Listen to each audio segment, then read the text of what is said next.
a short hiatus there, episode 49. We are live on Sunday. What is the date? The 28th of June, 2026. Yeah.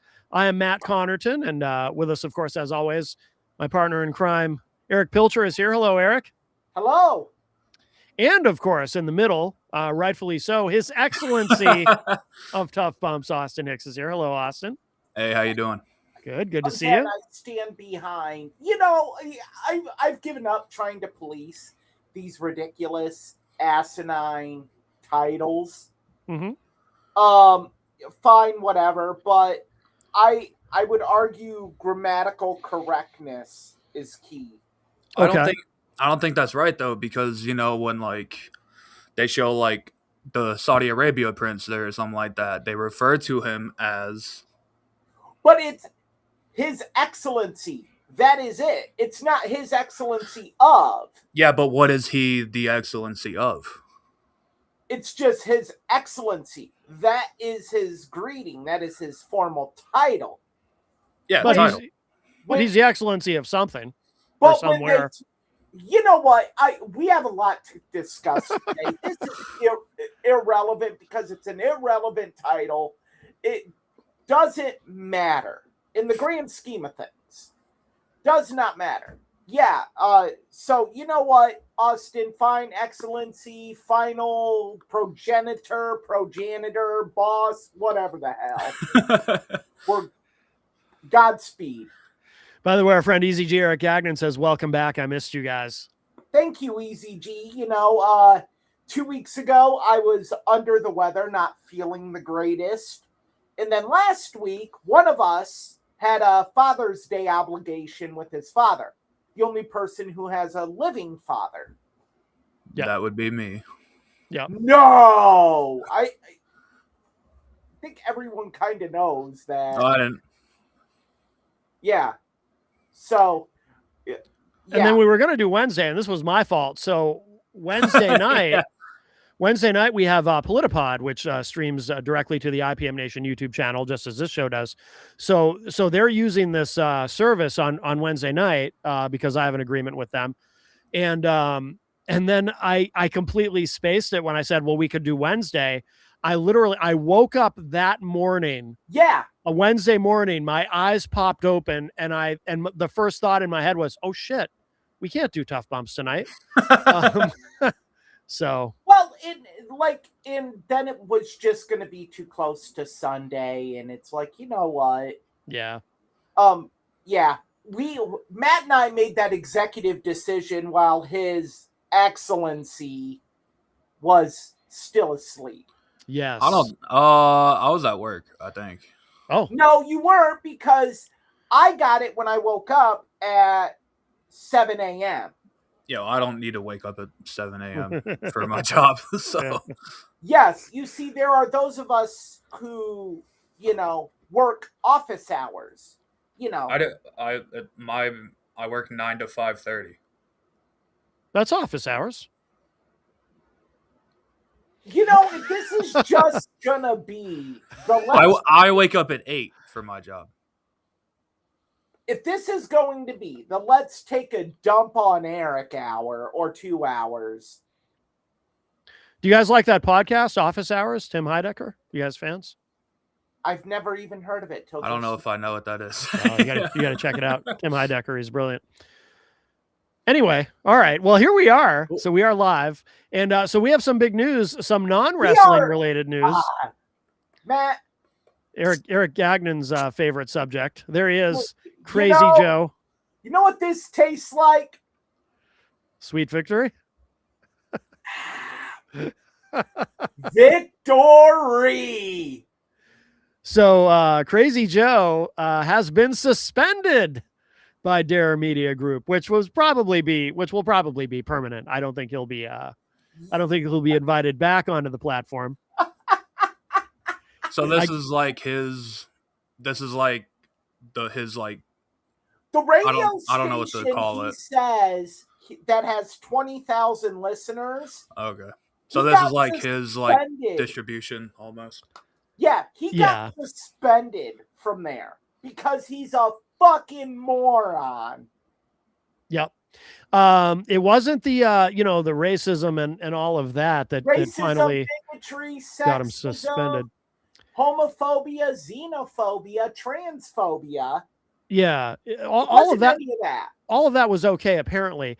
But but what finally did him in? So Jenny and I turned on Joe's show on I'm sorry, on Thursday night, and we had kind of forgotten about it, but we As any normal thinking human being would forget about that show. right. So we turned it on at about 9:30 Eastern time because I think it was around then, and we heard him bragging about giving out Billy Painter's address earlier in the show. And so we didn't hear him actually doxing Billy, but we heard him bragging about doxing Billy. And then so we were like, oh, that's interesting. And then we heard Joe go off on one of his sexist tirades where he was using the C word quite a bit. And I know he's kind of alluded to certain standards that Dare Media Group has about language in the past that he then violates, but it was the first time I'd heard him violate them quite so much. I mean, he really he used the C word multiple times, although it is Australia, it's an Australian station. And I think in Australia, the C word is not quite as considered as severe as it is in America, where the C word is like the atomic bomb of profane insults. But yeah, so he really went in, and now he's been suspended. General Scotty actually sent yourself, me, Billy Painter, and Jenny an email letting us know of the suspension. I did not know I had watched his video on my way home from work, mm-hmm. Where he threatened to dox Billy. Yeah. And I'm like, okay, one, he isn't dumb enough to do this. Isn't that a crime? We'll get to that momentarily. Yeah. But very good point, Austin. You're just ahead of the curve here. Okay, gotcha. Thank you, Boomer. It has been too long. Yes, yes. Boomer says, "Welcome back." Yep. Probably agrees that you're the excellency of something. So I heard it and I'm like, he isn't that dumb. What? He's just trying to get myself, Matt, Billy, or even Jenny to listen. Right. And I've long said I listened to his first show and it was a train wreck. Yeah. I'm like, okay, it went the way I thought it would go. Right. I'm out. Well, the train wreck is the fun, though. That's why Jenny and I listen to hear the train wreck. There's a difference between a fun train wreck and a train wreck that is just unlistenable. And to me, it was unlistenable. Yeah. Like if it's something I can laugh at, okay, I may listen for about 45 minutes. Right. But if it was unlistenable to me. Yeah. Everything was overmodulated, staticky, just horrible. Yeah. So this all goes down. And Friday morning, I woke up for work and I'd gotten the email. And I'm like, I'm reading it and I'm like, whoa. And that's when I went into our group chat, Matt, we have with Billy and Jenny, and we pieced it together what had happened. And look,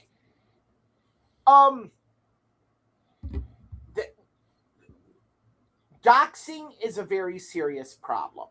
Mm-hmm. One, Billy did state he had Joe's address, mm-hmm. but did not disclose the full address at any point. Right. Joe disclose the full address, allegedly, because the episode has been removed from Dare Media Group, Radio X. Well, I should say, though, we should be clear about that. Joe's entire catalog has been removed from Yeah. Dare Media Group. Damn. They scrubbed him. He got Chris Benoit. Yes, he did. Yeah, he got Benoit.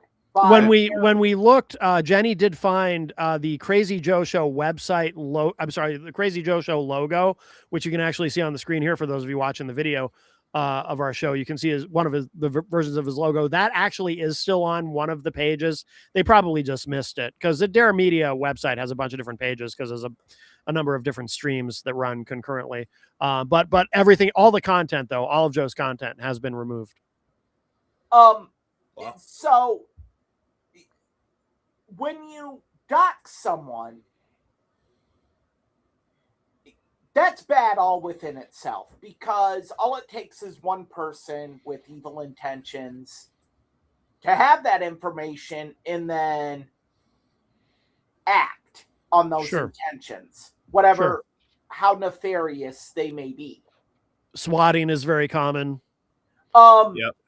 Now, when you do a video, and this is where I blame General Scotty, if you're going to be in business with someone like Joe, and we tried to warn him. And I have fought every fiber of my being from emailing him with, ha, ha, ha, ha, ha, told you so. I haven't done it, and I don't think I will email him. But we sent you the evidence of things Joe has said. Yeah. We sent you everything documented. And if anyone wants this information, get with myself or Matt, and we can send you the Substack link that has all the evidence we have against Joe. Yeah. It's perfectly curated and is all there.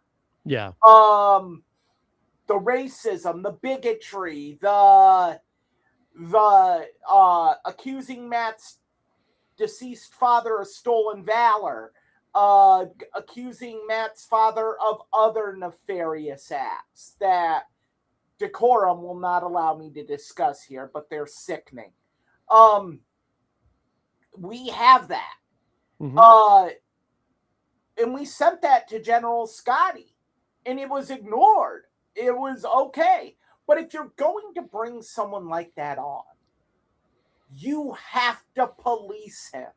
And if you're running a radio station or any media outlet, and you know he is on YouTube, you know he is on Rumble, you have to monitor him. Because he went on Rumble and threatened to do this. And then said if people want to send him letters or anything else nasty, feel free. Yeah.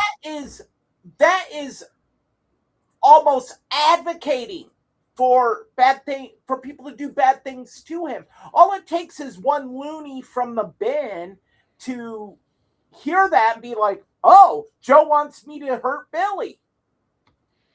Okay. It's very dangerous. We should mention, because Jenny made a comment in the chat room because you were talking about General Scotty, and we did try to warn him. Jenny says, I don't think much of someone that allows so much hate to be broadcast. Yeah, I mean, a lot of Joe's shows on, he wouldn't go in quite as hard as he does on YouTube, which of course lost him his YouTube channel, and he had to start over with that. Somebody else was pointing out, Daniel Rodriguez at Crazy Joe has a new channel, which we're very much aware of, and we're monitoring that. But yeah, I mean, some of the stuff that Joe would do on his stream on Dare Talk Radio was very, very racist. Some of the bits that he would play were overtly racist. I mean, he really let it fly. I would also like to add that Joe having another YouTube channel is a violation of YouTube's terms and conditions. What's there's a specific word for that. When you circumvent, I know what you're saying. I can't remember the word. There's a specific word for that. And I know what you're saying, but basically it's in the terms and conditions that if you have your YouTube account removed, you cannot start a new one. But everyone, I mean, to be fair, everybody violates that. I mean, right, but you'd probably be hard pressed to find someone who's lost their YouTube channel that didn't start another one. Right, but Sure. I'm saying that, it's only a matter of time. And Yeah. believe me, he will do something stupid to draw Oh, of attention course. to himself. Of And course. his plan now is he's going to get on to another station, Hmm. but do no advertising. So people don't know where to find him. I know. It's so funny when he says that. I heard that and I'm like, huh? He does that every time. Every time he tries, no. he gets onto a new platform, he says, I'm not going to right. advertise it. Oh, yeah. He's implied it. He has never implicitly said, this is now the plan. Oh, I've heard him say that before. I've heard him say that before. But But- then he doesn't, but then he never keeps to it. He doesn't follow through. Because you have to advertise. Right, It's right. just stupid. Yeah. But now his new thing is the station he gets on board with. He's going to make them sign an agreement Oh, Yeah, I know. This is so good. that they will not fire him for anything Billy Painter says. Yeah. ironclad contract. I see. Yes, yes. MOU, baby. Memorandum of Understanding. A As no- ironclad as our peace deal with Iran, baby. That's right. A no cut Locked in. contract. No, Yeah. no fire policy. Yeah, Yep. Yep. Can't fire my ass, baby. Yeah. I didn't know Yeah. that was a thing. Every time I applied for a job, I should have just been like, "Yeah, you can't fire me." Austin. no Yeah. matter I what. mean, same here. I should just be Yeah. like, hey, look, I've never been fired from a job, but like I should have just been like, "Hey, I Just in have. case. you cannot fire me." Yeah, In, no, in case you have a specific nemesis. Yeah, I think the way Joe presents it, you have to have a specific nemesis, Oh. because in his case, he says he's going to make them sign something that says they can't fire him because Billy Painter says so. Yeah. I'm a little hurt. Yeah. I'm not included in this memorandum of understanding. I know. How Like- how come Matt Connington or Matt Covington or whatever isn't How come included? Donkey Boy Yeah. is not included? What? Yeah. What? This is a team effort, Joe. He tends to blame Billy for everything. Yeah, Joe could have a hemorrhoid and somehow it's Billy Painter's fault. Now there is something though that's different this time. However, I noticed Jenny and I were very excited to see the newest Crazy Joe video, because we were like, oh, now he's going to be all mad at General Scotty. What's he going to say about General Scotty? But he doesn't. He's actually being His very folks nice. are still attached to General Scotty's ass. Oh yeah, totally glazing him, saying they'll always be friends, and oh yeah. But I'm wondering, Boomer, I like you. I respect you. You're a great guy, but I'm the executive producer. I could fire the chief at the drop of a hat. Can't fire the No chief. way. How dare you? Oh, I Right. could. All Matt would have to do is just send me the link, and I'll hop in. Yeah, that's true. No. Matt and I have an understanding. You don't have the Crazy Joe memorandum of understanding here. Matt, can I work that into my contract? That's a good You idea. have no contract. Yeah. I cannot be fired no matter what Eric tries to do to me. You can't be fired because of Eric's raging jealousy. Yeah. There you go. There you go. But yeah, so far he's still kissing up to General Scotty. I Maybe- think I think some of that is false hope. I Yeah. think maybe in Joe's head he thinks, hey, I could come back. Yeah. And I think when Scotty lowers the boom that no, you cannot, that's when it's gonna start. Yeah. I should just quickly, I'll just read the email that we got from Scott Browning, the general manager at Dare Media Group Australia. He said, well, he sent it to, let's see, he sent it to you, me, Jenny, Billy. Yeah, it was the four of us. He said, hi, I just thought I'd provide an update for the Crazy Joe show.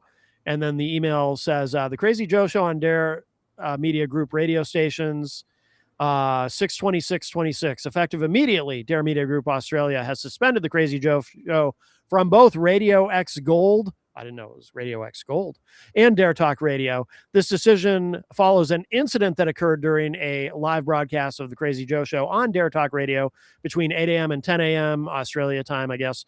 Dare Media Group Australia takes its broadcasting standards, policies, and responsibilities seriously.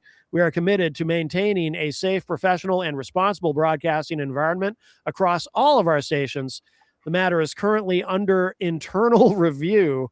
While that process is underway, the Crazy Joe Show will remain suspended from both Radio X Gold and Dare Talk Radio until further notice. We appreciate the understanding of our listeners, partners, and the wider community as we address this matter appropriately. Any questions, please contact our Director of Communications at info@daremediagroup.com.au. Best regards, Scott Browning, Group General Manager, blah, blah, blah, blah, blah. There you go. There you go. It was a mediocre ride, Joe. Yeah. It was.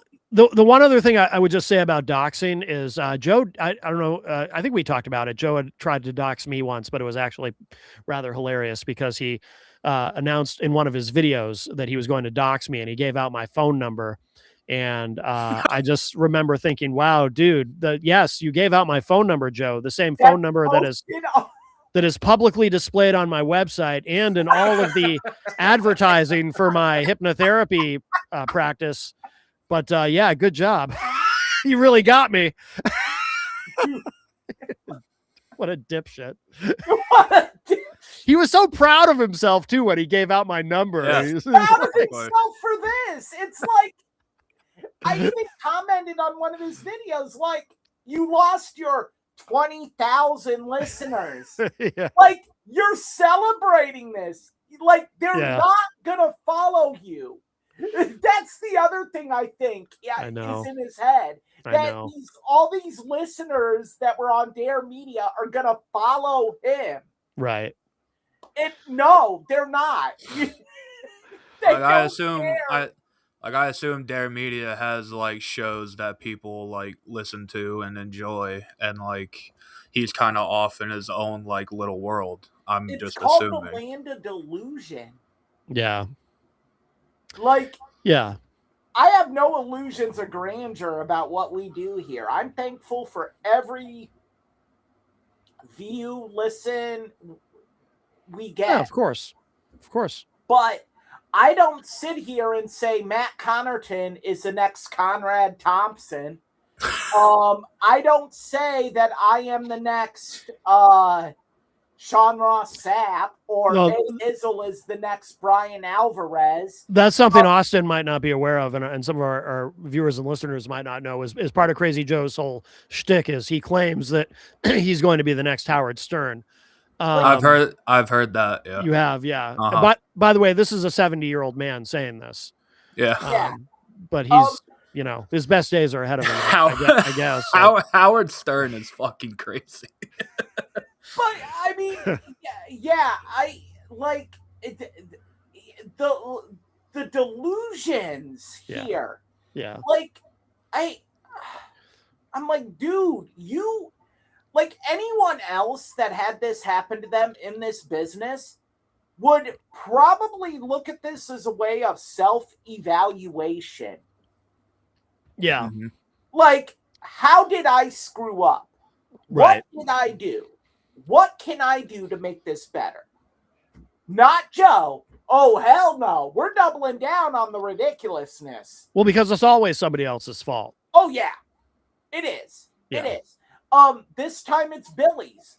And, it's, no, you need to be responsible for your actions and what you did to bring all this on. Yep. And, I hope Billy pursues legal action. I've talked to a friend that's a paralegal. The one thing saving Joe right now is we can't find audio of the show where he actually doxed Billy. Right, it's been removed. Yeah. Yeah. If we had that, his ass would be in a sling big time. And I want to say this to Dare Media Group and General Scotty. You better hope, you better pray to whatever deity you believe in that nothing happens to Billy Painter or his family. You better hope, because if it does, I promise you, I will do anything I can to help Billy, or God forbid, survivors of Billy's family, in coming after you with everything they got legally. I will not rest until you burn, son. We warned you. We warned you, and we warned you. And you didn't listen. You had the evidence of the racism, the bigotry, the transphobia. You even watched it unfold on his YouTube channel, and That's you true. still gave him an outlet. You stupid son of a bitch. And now there is a small, very small, but still a threat of something bad happening to someone because of your actions. That's what pisses me off. Negligence, I think, would be the word. Yep. Your negligence, thank you, Matt, could lead to a friend of mine being in danger. Yeah. That pisses me off. And Joe, Joe, you are not blameless in any of this. Nope. You better hope a hair doesn't get touched on Billy's head. You better hope. To quote Vito Corleone from The Godfather, or paraphrase him, if a bolt of lightning should strike Billy Painter, I am going to blame Scott Browning and Jose Martinez. And I'm going to leave it at that. All right. Well said. Well said. All right. Well, that's the end of Joe's tenure on Dare Media Group. Well, should we? Tentatively. Oh, we're pretty sure. Yeah, I mean, it's hard. If Scotty brings him back after this, Scotty's a real piece of shit. Yeah, and he'd be pretty naive too. Yeah. Yeah. No, it's not happening. Not happening. I'd be shocked. But let's get to the reason why we're here. Yes. So first on the undercard, so we have this. Well, this is also unpleasant. Rhea Ripley's injury. I'm a little unclear on where this all stands now, though. I don't think I'm the only one. I think everyone is unclear where this stands right now. Yeah.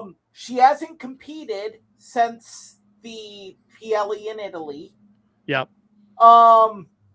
They had Io Sky win Queen of the Ring yesterday. Yep. At Night of Champions. Yep. At Night of Champions. So the logical step would be she challenges Rhea. Yep. At SummerSlam, but they've also been kind of teasing Io and Liv on Raw. I think is an out for if Rhea can't go for SummerSlam and they have to pivot. Mm-hmm. Which is very smart. Well, they've already pivoted because after Io won, she challenged Liv right then and there. Afterwards. She did? Yeah. So the issue here is you got to make a decision now if you're WWE. You can't hold up your SmackDown Women's division as spotty as it is. Yeah. You can't hold it up. Like, if she's going to be out, like, through SummerSlam, you got to make a move here. Mm-hmm. And I think if it were good, something would have happened by now. Yeah, it's weird because on Raw, when Liv and Io were doing like a little promo battle thing, they were openly talking about Rhea. It wasn't like they were avoiding Rhea. So like logic, years of watching wrestling will tell you that, oh, like Rhea's still going to be champion for the foreseeable future and stuff like that. But with Io challenging Liv right then and there, as soon as she won the match, it's like, huh. Mm. Like, I think I personally don't. I don't. No one knows how serious this injury is, Right. but usually when it's a knee injury or a lower body injury in general, you have to be careful. There's no other way to look at it, and I think even if she's not 100%, I would still leave her off of SummerSlam. Even though if she wants to go, if she's close to being ready, I wouldn't have her compete at all, but that's just me. I think it would depend on the injury. I Yeah. mean, Yeah. if it's knee hyperextension, no, because a hyperextension causes massive instability in the knee. And if you move it the wrong way, it's the same thing MJF is dealing with. If you just tweak it the wrong way, you lose ligaments. Yeah, Mm. and the weird thing with MJF is he's been wrestling this whole time. It's like he hasn't missed any time. He's wrestling tonight on the AEW pay-per-view.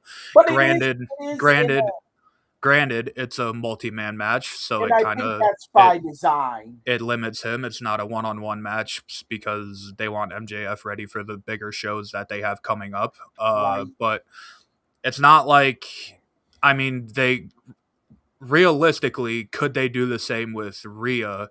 Yes, depending on But how it's big the easier injury to is. do it on AEW with the loaded roster they have. Yeah. When again, SmackDown is pretty thin in the women's division. I Yeah. don't know if you could do 8-man tag or and have it be cohesive, both in the ring and storytelling wise. I don't Because for it's too full. on the SmackDown side, I don't think they can. Um, I don't even think on the Raw side they could do that. well,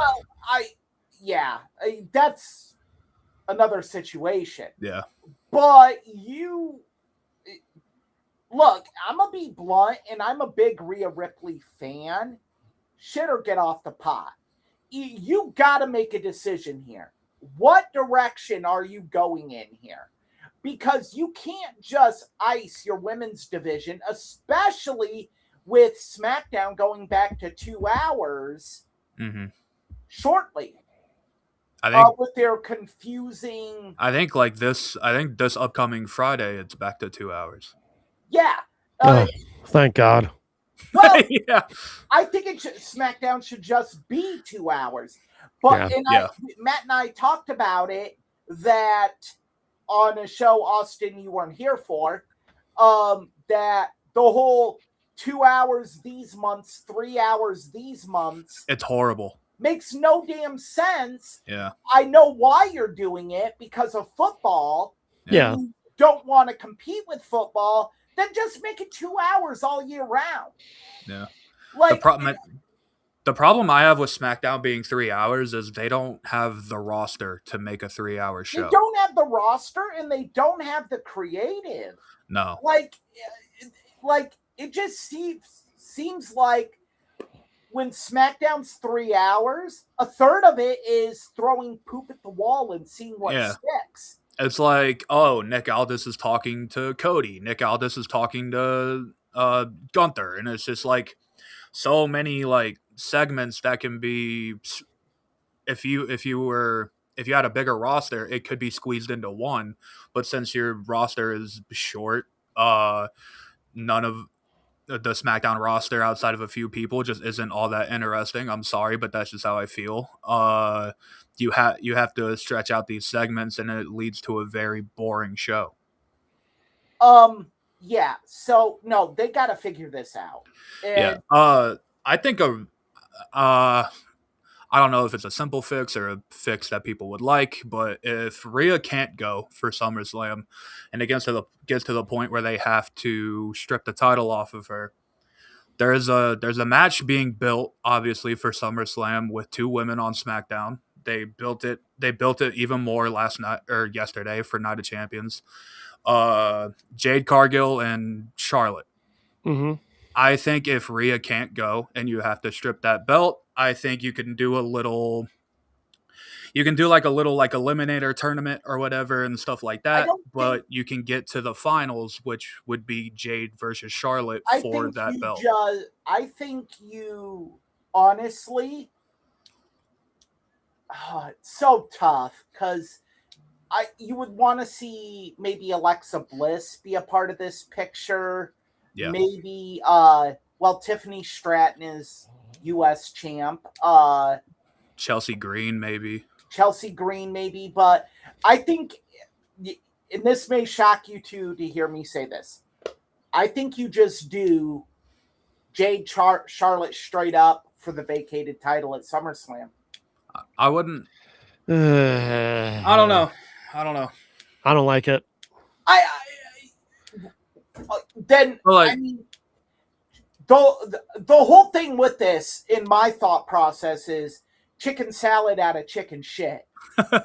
You're Yeah. served a shit sandwich. Well, why not a tournament and then the final is at SummerSlam and then the final is Jade versus I mean, Charlotte. because you're having talent lose on a depleted roster anyway to get to what would just be easy, and you could build it up going into that. You could even write Rhea off. You could have Jade jump her backstage, write her off, and then you could have.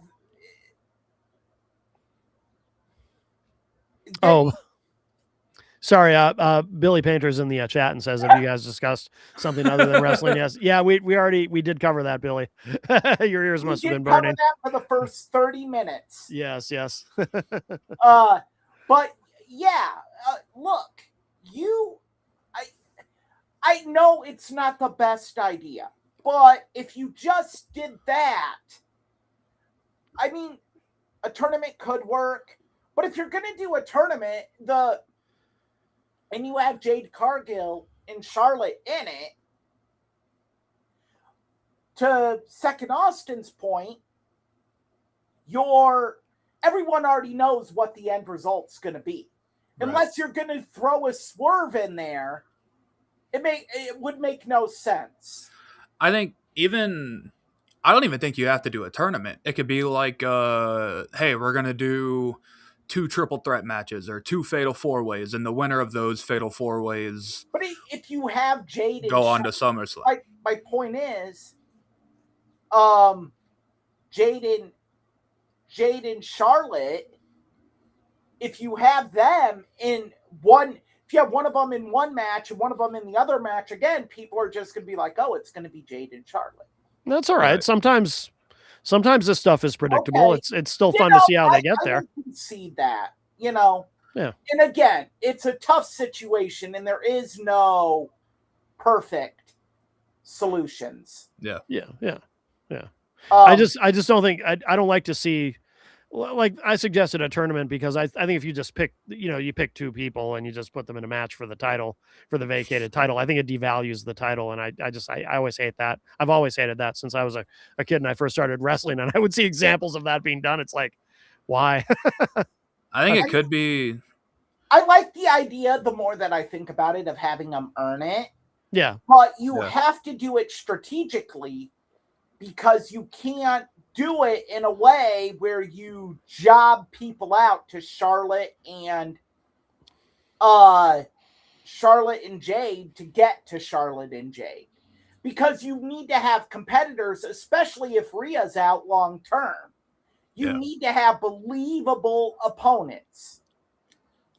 Which really sucks in this situation, because and this goes back to my point I made when they did it, of Tiffany Stratton being U.S. champ. Mm-hmm. That's a problem because now you have a top tier talent with your mid card title. Yeah. That could really be beneficial in this situation. Put her in the tournament. She can be in the tournament. Have it be a triple threat match at SummerSlam. Put her in it. I would not put it past, because there has been times in the last few years where WWE announces that somebody is hurt, and then they are very quiet about it. It honestly wouldn't shock me if they're being very quiet about it. And for all we know, Rhea Ripley, she was legitimately hurt, but not as hurt as WWE would like us to think. And then they could bring her, like, she could show up on SmackDown Friday, and like nothing would change. But it's kind of like the Seth Rollins situation a couple years ago, or last year, where he got hurt. People thought it was serious, and then bam, here he comes at SummerSlam. But the only problem is if they were to do that, having Io announce her opponent right then and there, I think it causes more of a problem that Rhea might legit be seriously hurt. I think this is legitimate. Yeah.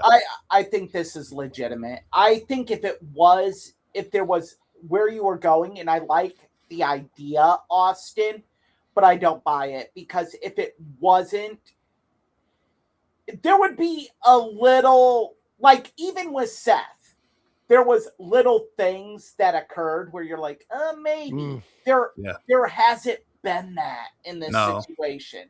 Yeah. Where you're like, maybe, but yeah, I mean, like, I think Rhea's even been quiet on social. Yeah, she has. So I do think it's legitimate, and unfortunately, I think it might be a long-term deal. Yeah. Which is a real shame. At the end of the day, it sucks, because Rhea and Io at SummerSlam would have been incredible, because they've never had a bad match. Right. You could tell the story that Rhea still to this day has never beat Io. Right.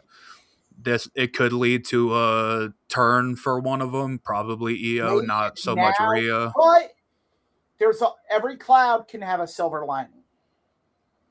Now you can save this for Mania. Yep. Now that it won't happen at SummerSlam, Mania should be the right way to go for these two. Yep. Yeah.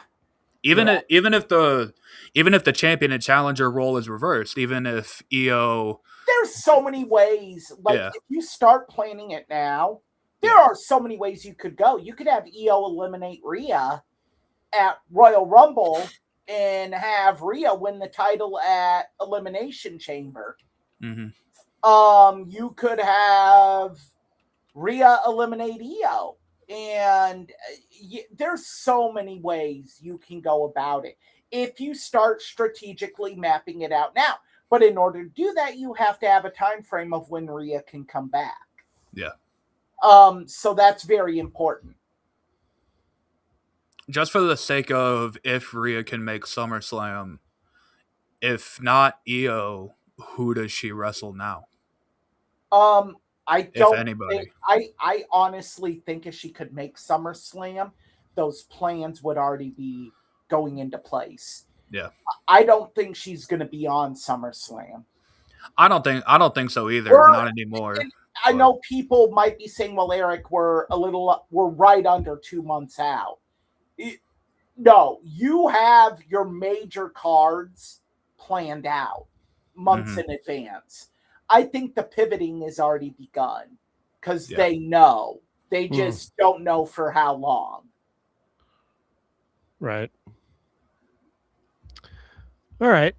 Well, should we move on to the next item on the undercard? Sure. Yeah. So we got speaking of SummerSlam, what's the I haven't seen anything about this. Potentially, Orton and Apparently, a lot of outlets are reporting that Punk and Orton are penciled in for SummerSlam plans. okay. Yeah. And the- I apparently Punk more so than Orton because they're already planning new Punk merch. Yeah. July Because 6th is going to be a big night. Raw in Chicago. I think that is going to be the return. Yep. Going to be interesting to see what they do with Punk, though, because the general thought was him and Cody at SummerSlam, but after what happened yesterday, I don't know if that makes sense now.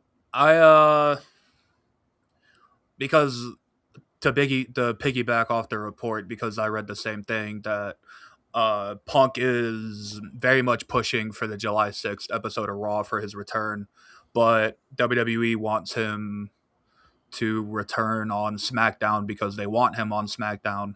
And at the end of the day, does it really like matter? Like, Punk can still be on SmackDown and show up on Raw. Like, that's not really an issue.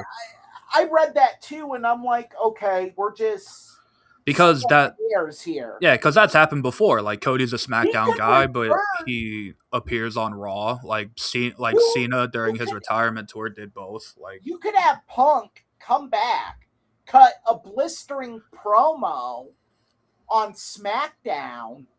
Yeah. Sorry, cut a blistering promo on Raw. Mm-hmm. Advocating his move to SmackDown. Yeah. And have it make perfect sense. Right. I don't buy at all that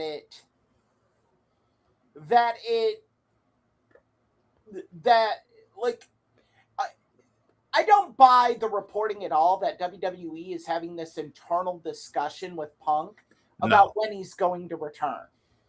No, if you're running a show in Chicago soon, that is the place you return CM Punk at. Like, it's not like it shouldn't be like rocket science, like Punk in Chicago. Yes, you would want that.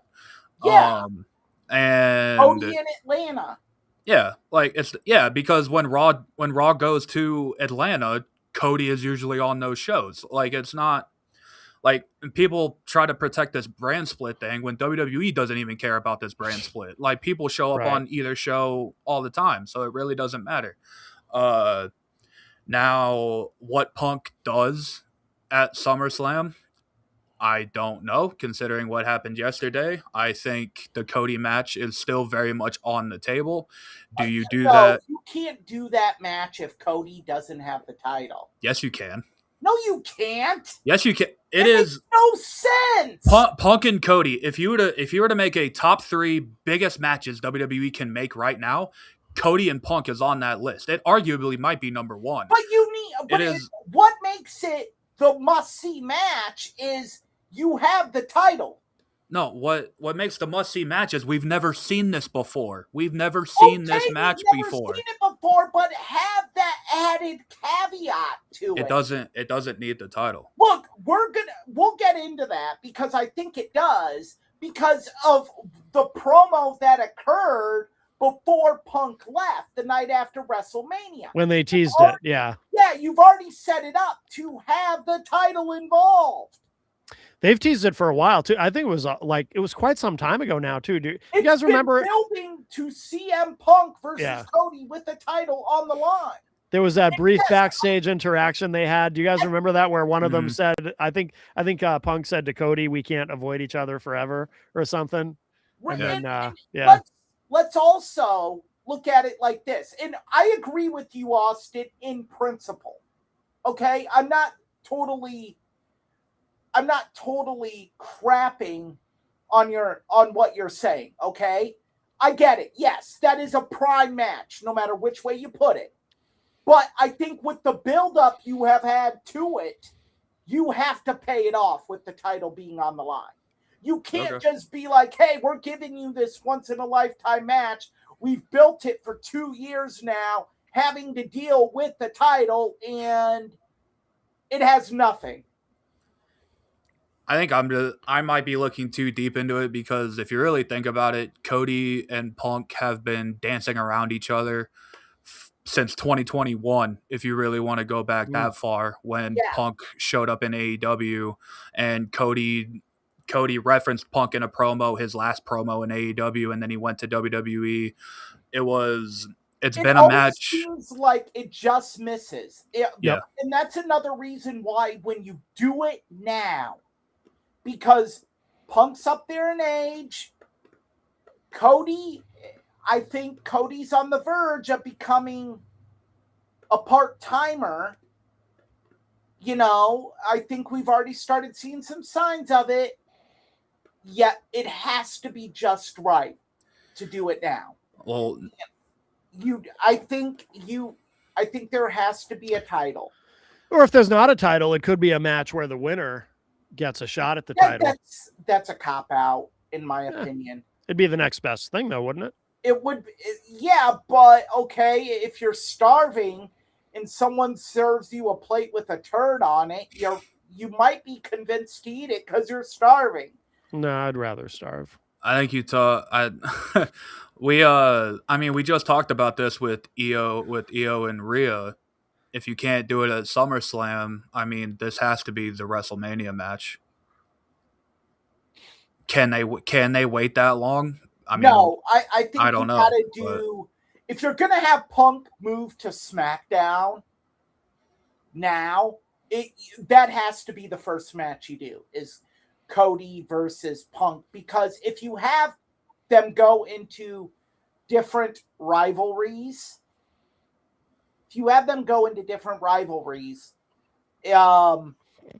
you Sorry, I'm laughing at the chat, the trolls in the chat room.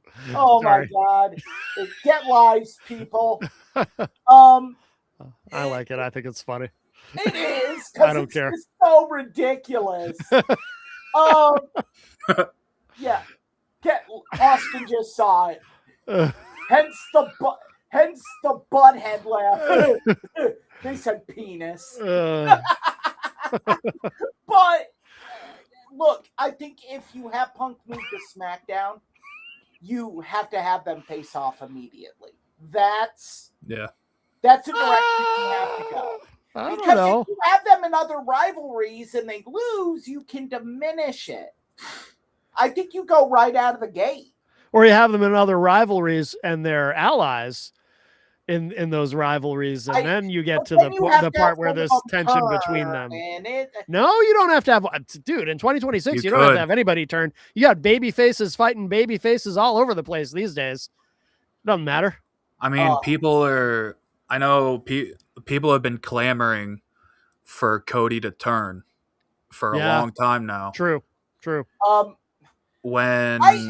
it's going to be interesting to see how it goes. And I reserve the right to say I was wrong. But my opinion, you have to, if you move Punk to SmackDown, which it's already a foregone conclusion, that's what they're going to do. I think you got to do Cody Punk right out of the gate. I just don't I don't really like the idea of doing Cody and Punk not at a major show. Well, you do it for SummerSlam. You can now build towards SummerSlam. Yeah. Because we'll talk about this momentarily. Cody's got to get the belt back now. Already? Well, what have I been saying for the last 15? You can't have everything. Listen to me. You can't have everything you want. There's gonna have to be some compromise here. No. It's got to be for the belt, but it's got to be at a major show. But it has to be at SummerSlam. Come on, you can't have everything. I don't like. It's not about having everything. It's about what makes logical sense. Matt's trying to throw this on a fucking house show at a gymnasium in Paducah, Kentucky. Well, my goodness. I'm just saying though, if if the plan is for Cody to be champion walking into SummerSlam, I don't think they do what they did yesterday if that's the plan. Agreed. Look, Cody, I firmly believe Cody Punk is. Sorry, I'm distracted by the chat. I'm not gonna let you. Oh damn! Yeah, calm down, Eric. Oh man, It's not happening. I wouldn't want to take his Mother's Day job. Oh boy. Well, I think though. I'm sorry, your mother still has a job, Dairy PH, as does your sister / stepmother. Oh Lord. Because the Cody and Punk SummerSlam plans are weird because if they don't face each other at SummerSlam, I don't know who they wrestle against. But I think with SummerSlam being 2 nights, you need a main event for both nights, and we're going to get into it later with what I think the main events of SummerSlam are going to be. But spoiler alert, they don't feature neither Cody or Punk. But with the other person in this situation, it could make things a little interesting. Because not only have we heard that Punk is rumored into SummerSlam plans, but Randy Orton, I guess, is ready enough to work SummerSlam. I don't know if that's true. I'm reserving judgment on that. Yeah. Because Randy has tweeted. Randy pretty much debunked that rumor that he's trying to have the summer off. Yeah. Which could be an attempt at a swerve. Yeah. But I think it is. But one of his stepchildren or children just graduated high school. So could be he's trying to spend the summer with family, and it could be logical. I don't know if I 100% buy Randy Orton. I'm sure they have penciled in SummerSlam plans if he decides to come back, but I don't think they're betting on it. Yeah. I just think it's funny because we talked about it on this show that Randy Orton could be like seriously hurt. And then I think it was the next day Orton tweeted like, "Oh yeah, no, I'm good. I'm just taking some time off." It was like the most Randy Orton response ever. It was like, no, I'm good. I'm just taking some time off. One of our biggest fans is in the chat, David Fitzgerald. Oh yes. Yeah, David's in the chat. Hey David, how you doing in Loserville? Oh boy, yes, David Fitzgerald. There he is. I'm gonna feel it. Feel what? Oh boy, I feel scared looking at his picture. Like he looks like Randy Orton? No, David Fitzgerald. He looks like the crack-headed version of the monster from Phantasm. Oh, okay. I thought you meant Randy Orton because Randy Orton kind of looks, especially in this picture, kind of looks like an angry penis. I thought maybe you meant him. If you know what an angry penis looks like, Matt, touche. I was just looking at angrypenis.com a minute ago. That's how I know. Oh, you were? Hey, that's unprofessional. Focus on the show. That's why I don't share my screen. Oh, focus on the show. You know, that's what you're always focused on something else. That's a problem. I know, right? Nothing from what happened to Charles. I know. Sorry, I was just looking at my phone. Oh, the gag didn't work because never mind. Never mind. Anyway, all right. Well, so anything else on Orton, or should we move on to the next item on the undercard? We should move on to the final item of the undercard because this is pretty alarming stuff. Yes, a workforce reduction. Oh man, this is comedy. This is the TNA I remember right here. I'm sorry, Austin. TNA struggling to stay alive. I read we're back. Sami Callihan's account of what happened to him. Yeah, I did too. And it is one. I hate Sami Callihan. I hate what he stands for. I hate what he represents. I've hated him ever since the incident with Eddie Edwards because it was a stupid. There was no need to do it. I'm not like being hyperbole here. It quite literally ruined Eddie Edwards' career. Yeah. There Well, was we should explain that for people who don't know. basically the spot was Eddie Edwards had his face on the seat of a chair. Yeah. And the spot has been done before where you take a gimmicked bat and you hit the chair in a way that it looks like you hit the person in the head. Right. Well, there are rumors that the bat Sami Callihan used, he decided shouldn't be gimmicked. Oh, okay. He used a real bat. Yeah. Okay. And actually hit Eddie Edwards in the face with it. The bat slipped off the chair and just cracked him right in the face. Oh, right. Okay, I remember this now. Yep. And one, it's a stupid spot because it serves no real purpose. It's not Right. like millions of other chair spots you could do, like the Van Daminator, the Van Terminator, coast to coast, whatever you want to call it, concerto. You really can't explain to me what purpose that served. And it was a meaningless spot to begin with. It wasn't a spot that was in a match. It was, I think it was after a promo. I believe so. That I don't remember. I don't remember that part, but it was I do recall it was a nonsensical spot to have this. It was a nonsensical moment to have this spot take place. Yeah. Because it didn't pay anything off. That's the creative genius of Sami Callihan. Right. So Sami was on Busted Open Radio. And he said he woke up to text messages that Tommy Dreamer had been fired from TNA. And allegedly, his friends at TNA Wrestling were messaging him saying, man, does that mean you're going to creative? Does that mean you're going to creative? Does that mean you're going to creative?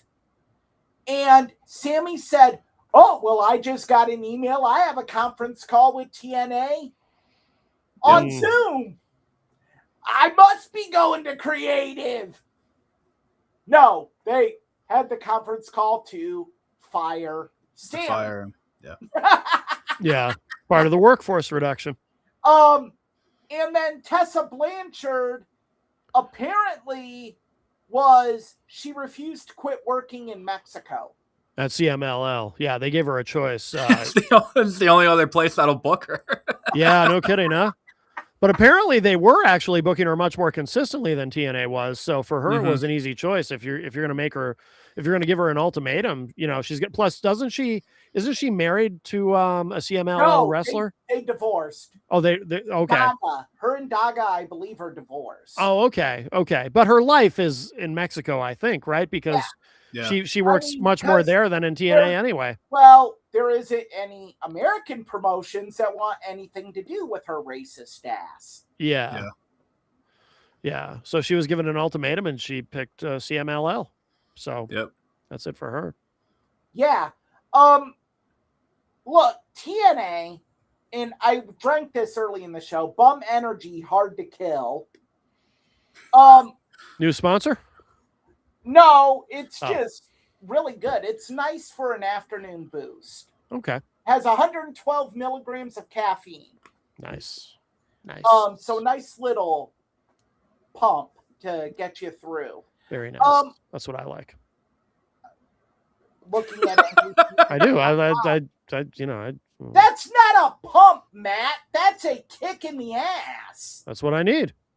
That's like Your It's one of the big ones too. Oh yeah, with the cap. Yeah. Yeah.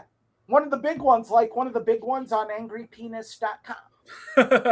Yeah. It's kind of the shape of it. Austin, are you sitting in a closet today? No, this is my room. It's still where I'm at. It's just a different part of my room. It looks like you're sitting in a closet. I'm sitting like in my like doorway area, but my closet's right here. Okay, so you could argue that you are in the closet, though. No, I'm out. You see, the door is closed. Right, but the He's door out. could be. Never mind. See, I just closed it. Oh, okay. Thank you for clarifying. Yeah. So unpaid. Yeah. Very much unpaid, Boomer. Very much. It's funny you say hard to kill because TNA has a That's pay-per-view. why I said it. TNA has like they're like a cat that has 199 lives. Yeah. If there was a nuclear war, there would be the only things left alive would be cockroaches and TNA wrestling. I hope I die. Yeah. That's it for me. Yeah. I mean, it really is incredible. Yeah, to be fair, this company should not have survived past 2003, if we're being completely honest with ourselves. Yeah. And like, there's been times during their history where it looks like they were actually going to shut down 2015, 2018. Sorry to cut you off, Austin. Everyone was saying the pandemic was going to kill TNA. I'm actually shocked that they survived COVID. Well, also the when they lost their deal with Spike TV, that everyone was like, "Oh, that's it for TNA. Yeah, they're done." Because everyone thought so. Yeah, because TNA left Spike in 2014, I think, and then from 2014 until they got this new deal, they were on a channel that almost nobody had. They were Access TV. It was like Access, and then it was like a car channel or something. They had like a NASCAR, 1 month NASCAR network or something. It was like Gear TV or some bullshit like that. I don't know. Yeah. And then they had like a 1 month they run put them on Destination America. Tranny TV, and the audience they had, people were a little confused about what was going on here. They had a thing on what's one of those like free streaming services. It's like Pluto. Yeah, they had a Pluto. Tubi. They had a I think they had both. They had a Tubi and a Pluto deal. They still do. You can watch TNA wrestling 24 hours a day. Yeah, and it's old TNA too. It's like the good stuff. It's like good TNA. I don't know. I watched I am actually a big fan of the Pluto TNA channel. I saw one of the great booking jobs of Jeff Jarrett at play, the first King of the Mountain match. Ooh. Oh yeah. Is that when they filled the ring with garbage? That was when the announcers didn't even understand the rules. Oh, yeah. And you had Mike Tenay and Don West. And Don's just hyping this match. And Mike Tenay's like, so how you win? And goes into like a 5-minute spiel how you win this match. And Don West then goes on in 5-minute spiel about, oh, this is great. This is going to be historic. And you're like, I have no idea how you win this fucking match. Don West, one of the most underrated commentators of all time. He lived and died by TNA. Don West is the reason TNA survived for so long. God rest his soul. That guy could sell a shit sandwich as a steak. You guys, I don't know if you guys remember, but they had like a brown paper bag sale where it was like for like $25 to $30.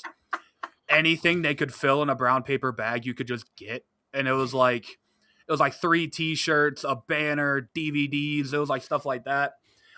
Those commercials are like burned into my mind because It's Don West screaming at the top of his lungs. Too young to remember, but I'm sure Matt does. Do you know how Don West got his start? No. Oh, you don't, Matt. I don't He know. would be on late night infomercials selling sports cards. Oh, okay. Oh, wow. That doesn't surprise me. But yeah. it was all what sports card fans would call junk wax. Okay. It was like 90s cards that were overprinted. He would get on and be like, this deal is unbelievable. Yeah. If you don't get this deal, you're a loser. A loser. You want to be a winner? You pay $39.99 and you get 2 complete sets of 1990s Score baseball. Oh. Yeah, it was a train wreck. But it's what got Don West on TNA Wrestling. Yeah. Well, I've also heard since TNA has gone to what network are they even on now? The name is A&E? since they've been on A&E, I've heard they have been losing a ton of money since they've been on A&E. Because wait a second. I'm sorry. Wait, is it A&E or AMC? AMC. That's AMC. what it is. Okay. Yeah.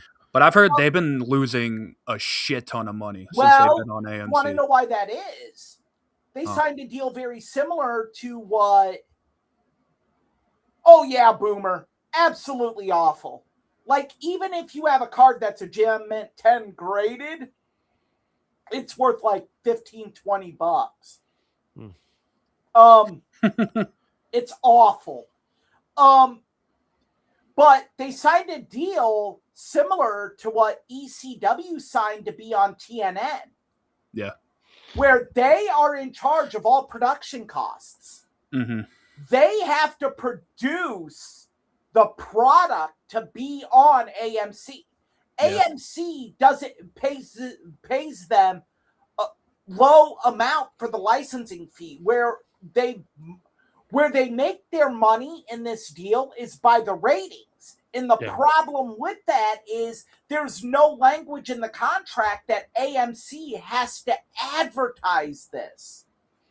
No, because outside of like the first episode of TNA on AMC, I have not seen a single commercial for it. Really? I follow AMC on social media because American Movie Classics. Yep. And I haven't nothing. No. Really? They'll advertise the umpteenth millionth showing of Jaws this year. Yeah. When they do they'll do like a Rocky marathon. Oh yeah, they're crazy. July 4th, baby. All day Rocky. Yeah. They stole that from TBS. But I forgot what I was gonna say. Yeah, it's not like when they were on Access, when Access was funding them. It's not like Access had their own like the great thing about Access is they were HD Net. Yeah.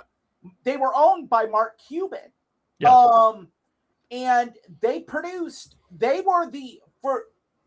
for the longest time, they were the only 100% high definition channel. You could only get it on DirecTV, but they have all this top of the line production equipment. Yeah. So they were able to produce this. That's why when the deal happened, I'm like, this makes no sense because AMC doesn't produce live action television.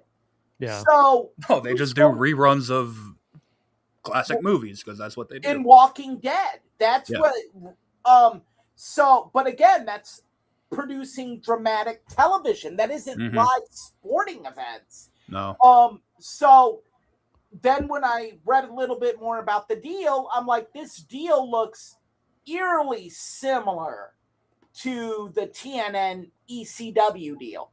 And that killed ECW. I mean, ECW was on life support when they signed the deal. Yeah. But it effectively pulled the plug because production costs, and I would recommend to all of our listeners to listen to 83 Weeks if you want a consistent breakdown of production costs and why you have to account for that heavily. and why when you sign TV deals, it's a big part of the TV deal. Who is responsible for production?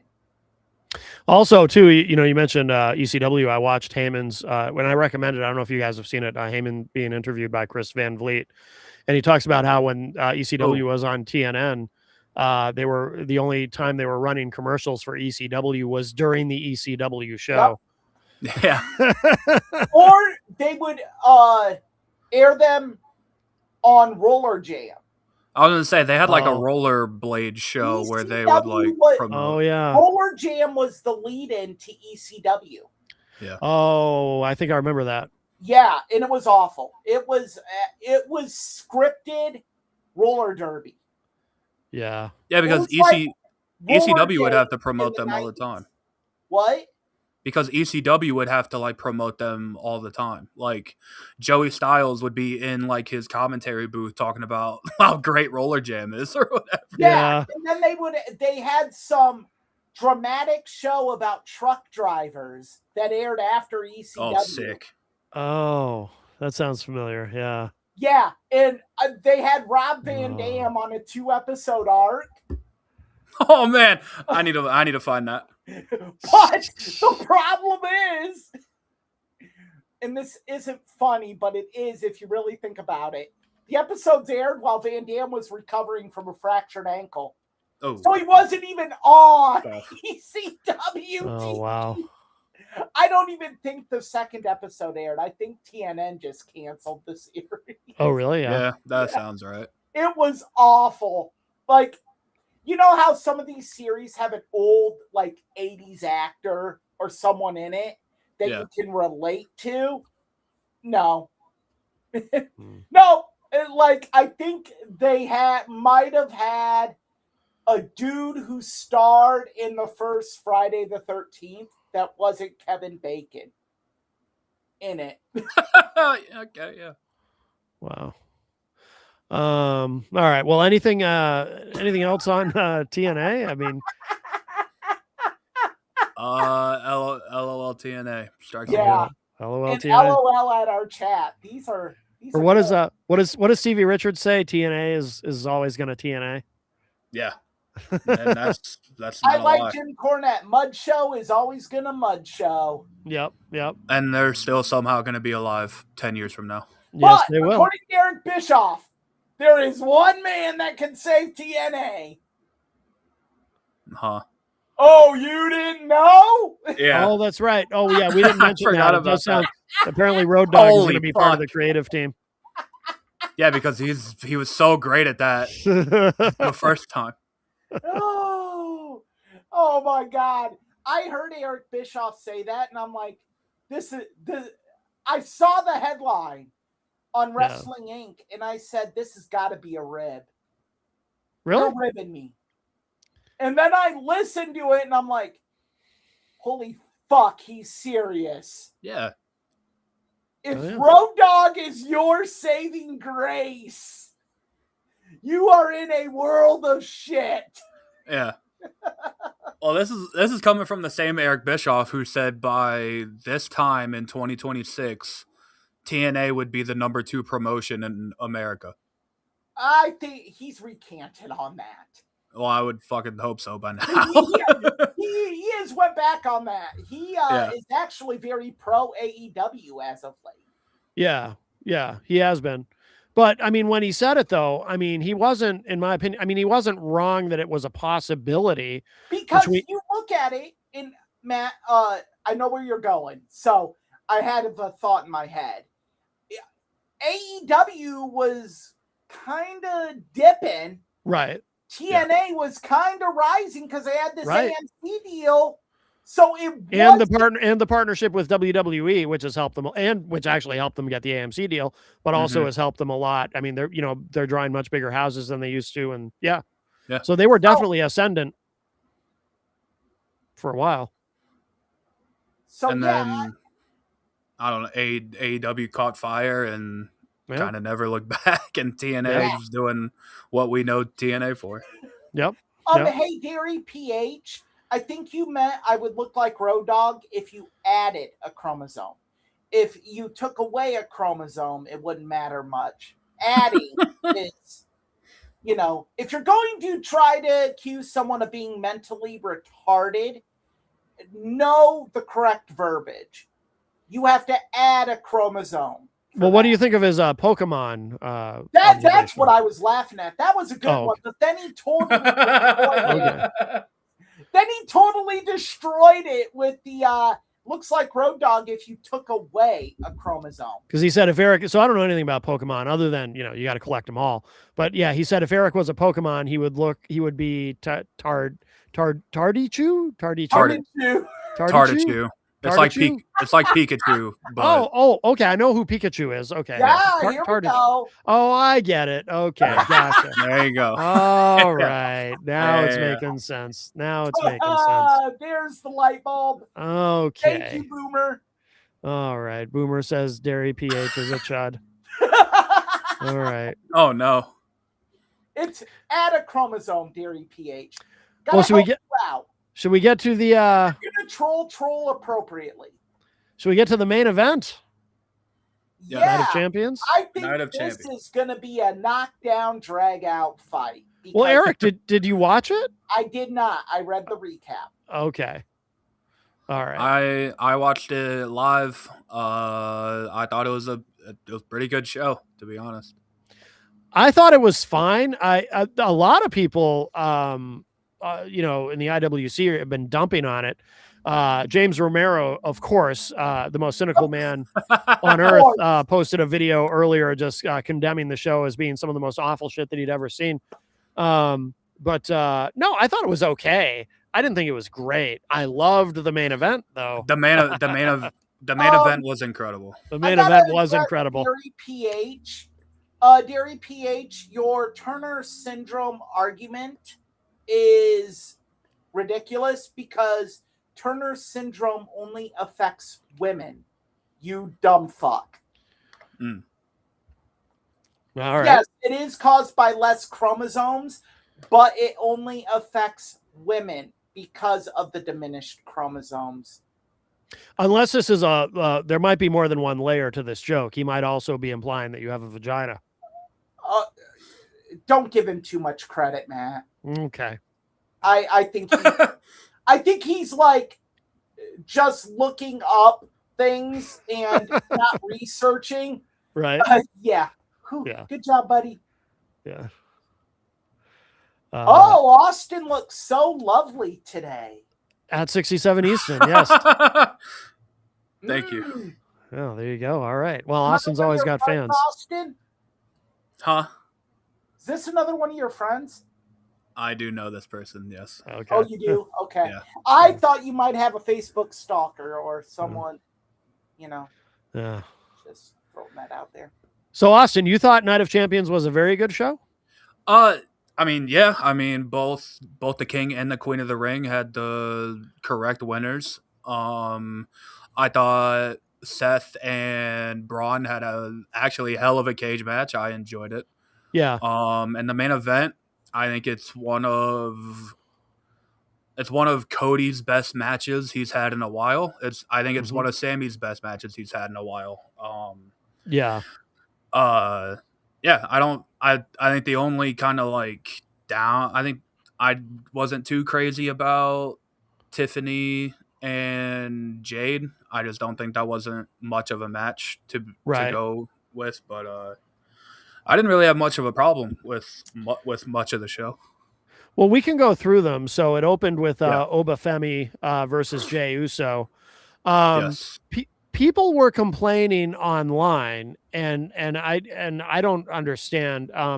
Some people in the IWC were complaining that Jey Uso got in too much offense, that Obafemi should have been more dominant and whatnot. And I disagree. I thought it was a good match, and I saw that. Jey Uso's a top guy. Sorry, what? I saw that complaint. Yeah. And these are the same people that in 3 months from now, if Obafemi kept just plowing, just kept running through people, would be complaining that Obafemi is burying people. Right. Agreed. Yeah. in a match like this with stakes this high, they did it perfectly. Yeah. At some point you got to put Obafemi into deep waters because that enhances your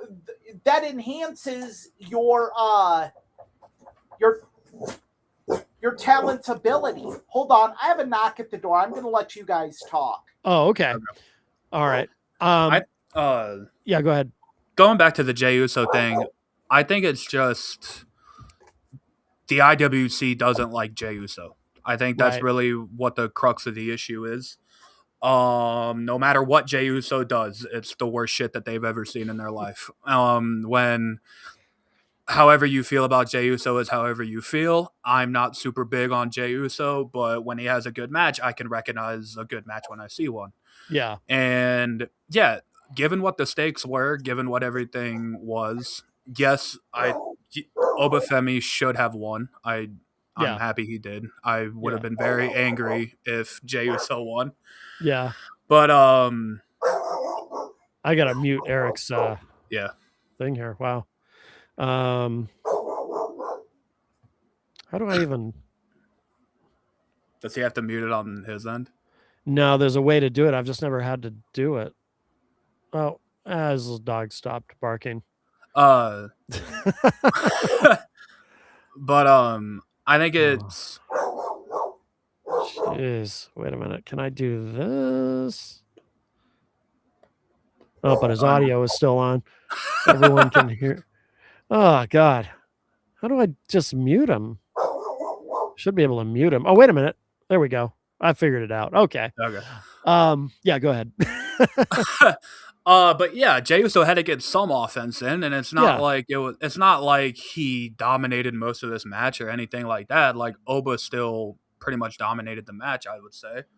Yeah, and kind of toward Eric's point, you don't. I mean, obviously, Obafemi is positioned as a very dominant guy, and rightfully so. But you don't want him to be so dominant that he just squashes everybody, including a top guy like Jey Uso. Because if you do that, eventually, at some point down the road, it's like, where do you go with him? If he's just this, this guy who just kills everybody that he's in the ring with, then he's got to have at least a tiny bit of vulnerability, or things have to be a little bit of a challenge, or it gets very boring. Yeah, and it's just my thing where if he doesn't have a competitive match now, so if he goes on to SummerSlam and he faces Roman or whoever, it's not going to be, it shouldn't be out of the blue when Oba does have a competitive match or stuff like that. I think having a match here where, yes, Jey Uso got some offense in is a good thing. It shows that, Oba can go back and forth. He's not just a squash match guy. And but the right person won, I would say. Yeah. Obafemi had to win this match.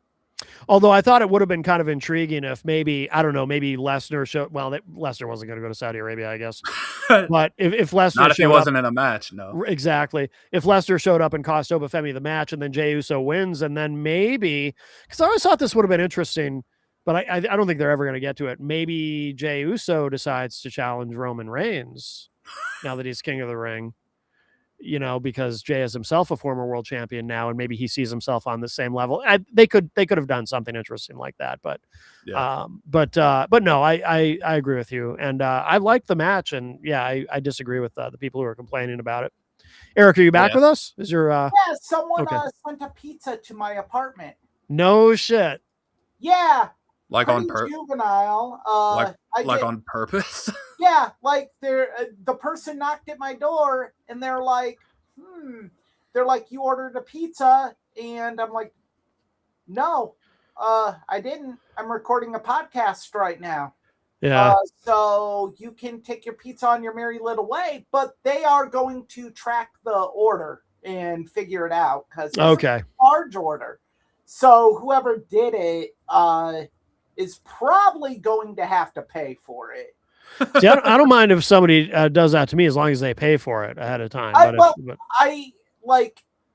don't eat sausage or ham, so it was a meat lover's pizza, and Mm. that's not even a pizza I would order. So, right. so yeah, tonight I will call all the pizza places and have it set up that they have to call me to get a password. So, Yeah. like Billy had to, because people are stupid and juvenile. If you're going to take the time on a Sunday afternoon to prank me, sending me a pizza, that's like talks about how pathetic you really, really are. Like, Yeah. like really, and really, you're not hurting anyone other than the pizza place. Right. Yeah. You got to throw that pizza out now. Yeah. And that Yeah, 'cause now driver the- used the gas. Right. And they're not even going to get a tip now because it wasn't a No, legit order. Yeah. And it's absolutely god awfully hot outside here in Cedar Rapids, Iowa. So they went It out is. in 98-degree weather and to deliver a pizza because you wanted to do a prank. So Yep. good job. But shouldn't Yep. have messed with Joe. Well, Joe probably shouldn't have talked crap about us. Well, Well, Boomer, these people have about as much money as they have IQ points. yeah. Which Boomer is says very- the least they could have do the least they could do is pay for it. Yeah. Yeah, I mean, they probably can't afford pizzas for themselves, let alone people they prank. I mean, Right. Well, let's see. So the next match on the show was oh, sorry, Eric. Yes. Did you? no, I was just going to add, I had no issue with Jay getting in the offense he got. Yeah. I think again, it's just how finicky the IWC is. Because Oh, yeah. in 3 months down the road, they're going to be complaining that Oba buries people and all of this other crap, and they're going to be totally crapping on Oba Femi when they were the idiots in the stands doing the little strut and chanting Oba, Oba. You know, Right. I agree, Jenny. It is an awful thing to do to a business. Yeah. Let's see.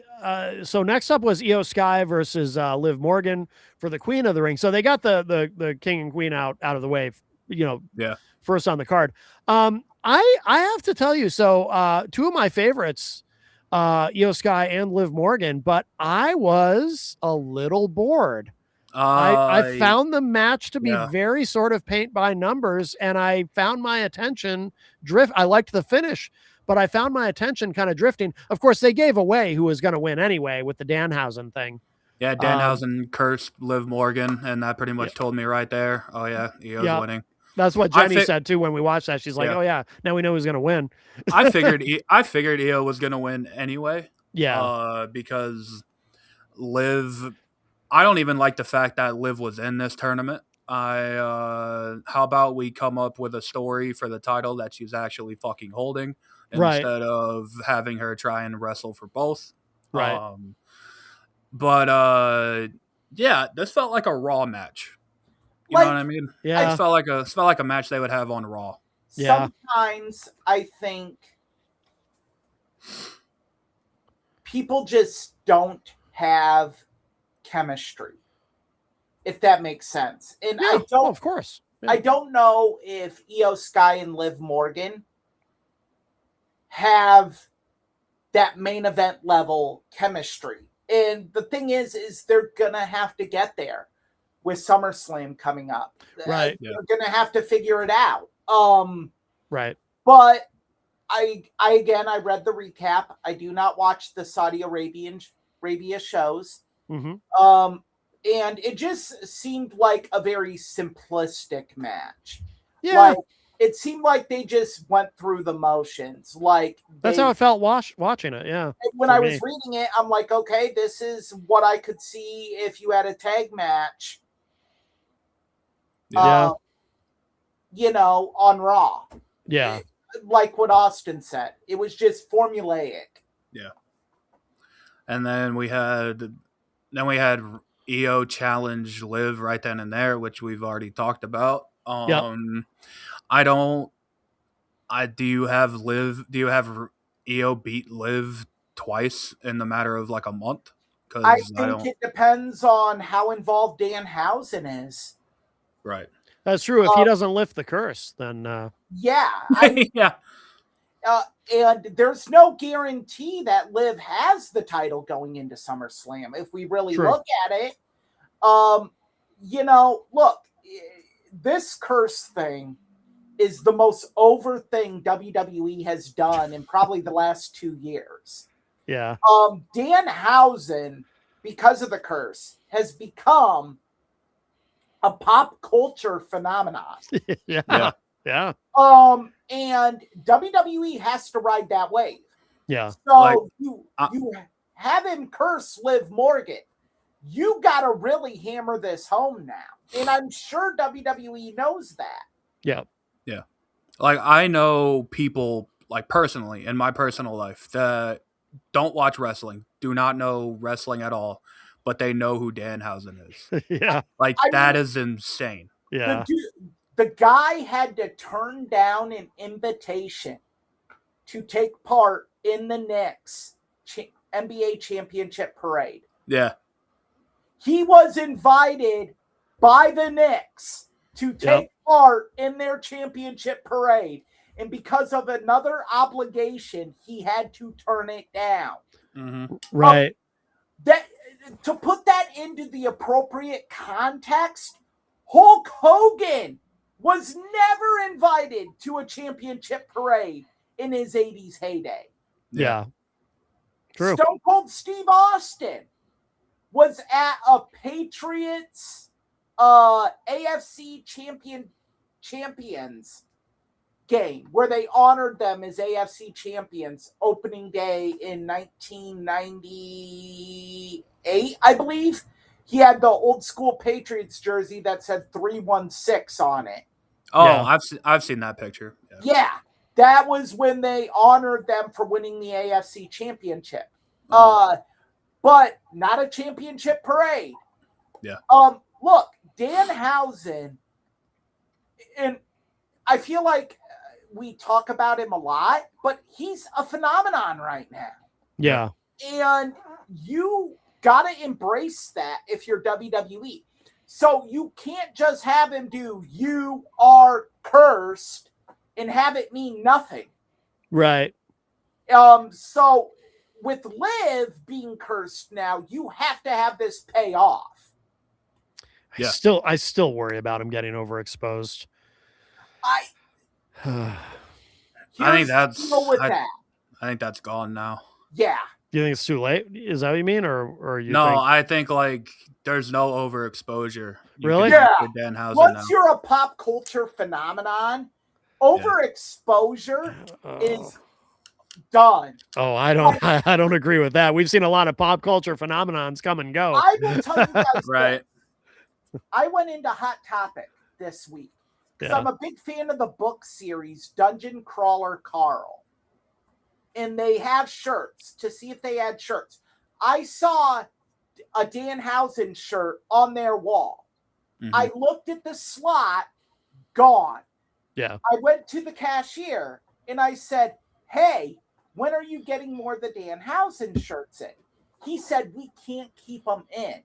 We put them out. They are gone within 2 days." Yeah. They said that is quite possibly. They said this is the most popular wrestling T-shirts have been for Hot Topic since Bullet Club. Oh, no kidding! Wow. Yeah. Wow. And like some of you don't understand, Hot Topics, people stood in lines outside of Hot Topics to get Bullet Club shirts. Yeah. It's just so funny to think back to his WrestleMania debut and how everyone just couldn't wait to shit all... Elimination Chamber. Oh, Elimination Chamber. I'm sorry. And how everyone just couldn't wait to shit all over and it. He got booed. Yeah. Which, but I think who somebody had pointed this out. Maybe it was one of you guys. It wasn't that they were booing him. It was just they just didn't know how to react. Yeah, I think or they were expecting more. I don't want to. I don't want to take credit, but Eric's not, so I am. I think I said that Okay. they weren't booing Danhausen Yeah. directly. Yeah. They were just booing the overall segment. We both said that. Okay. Yeah. It's also funny to think that this guy was in AEW, and I guess Tony Khan just didn't have a clue what to do with He it. was over in So, AEW. He very just over suffered in a severe AEW. injury. Yeah. I mean, Is that what it was? Is that why he was? He got hurt. suffering from a severe injury. and Oh, couldn't okay. work. I thought Tony Khan just didn't But know what to I think do with him. Okay. even when he was cleared though, they didn't use him. I don't. Well, Yeah. I think there's a lot to do with Tony Khan, and this goes back to my main complaint about TK not having Wrestling Minds booking your wrestling show. I think Danhausen himself. Boomer! Has said. Boomer, let me tell you this. No amount of curses or human monies will help Pittsburgh win championships. Well, Boomer's comment in the chat was, "I'm going to give Danhausen all my human monies to help any Pittsburgh team to win a championship now." Sidney Crosby is a bitch. Damn. We'll just get that out of the way. Damn. Steelers are garbage. Get that out of the way. They don't even have a basketball team. So The Pirates. they're about to lose Paul Skeens. Tough. Well, should we go on to the? I still like you. You're a great guy, but Pittsburgh sucks. Well, should we go on to the next match on the card, which was Seth Rollins beating Braun Breaker I was in shocked the steel at that. cage? I thought the match was good. I would say very good, actually. I was very shocked at how brutal they made the match. Yeah. Breaker was really bleeding there. Braun actually bled, which Yeah. is awesome. I think steel cage matches call for blood. Yeah. I think it's good they had him bleed. Yeah. Um, I think they made him look good in defeat. I think he looked very strong in defeat. He kind of looked like a baby face in defeat, though, too, right? Because they did that, and I thought the finish was very interesting. Yes. When and Eric, I know you didn't see it, but Braun Breaker, he's down. Seth is about to finish him off, and Breaker kind of puts his hand up like he's wants mercy, and Seth kind of gives it to him and just hesitates, and then Braun kind of tries to hulk up. It was a very baby face moment for Braun. He tries to kind of hulk up, and then Seth goes ahead and finishes him off. But it was like babyface fire. You know what I mean? It's like when the babyface tries to hulk up, he does like the thing. Yeah. And then Seth has to do whatever he calls his top rope stomp, the super duper stomp or whatever it's called. To finish him off as kind of like his kill move. And I think the finish was very well done. I liked it. I liked it. I was kind of shocked that they had Seth win this match because they were kind of billing it as the end of this feud.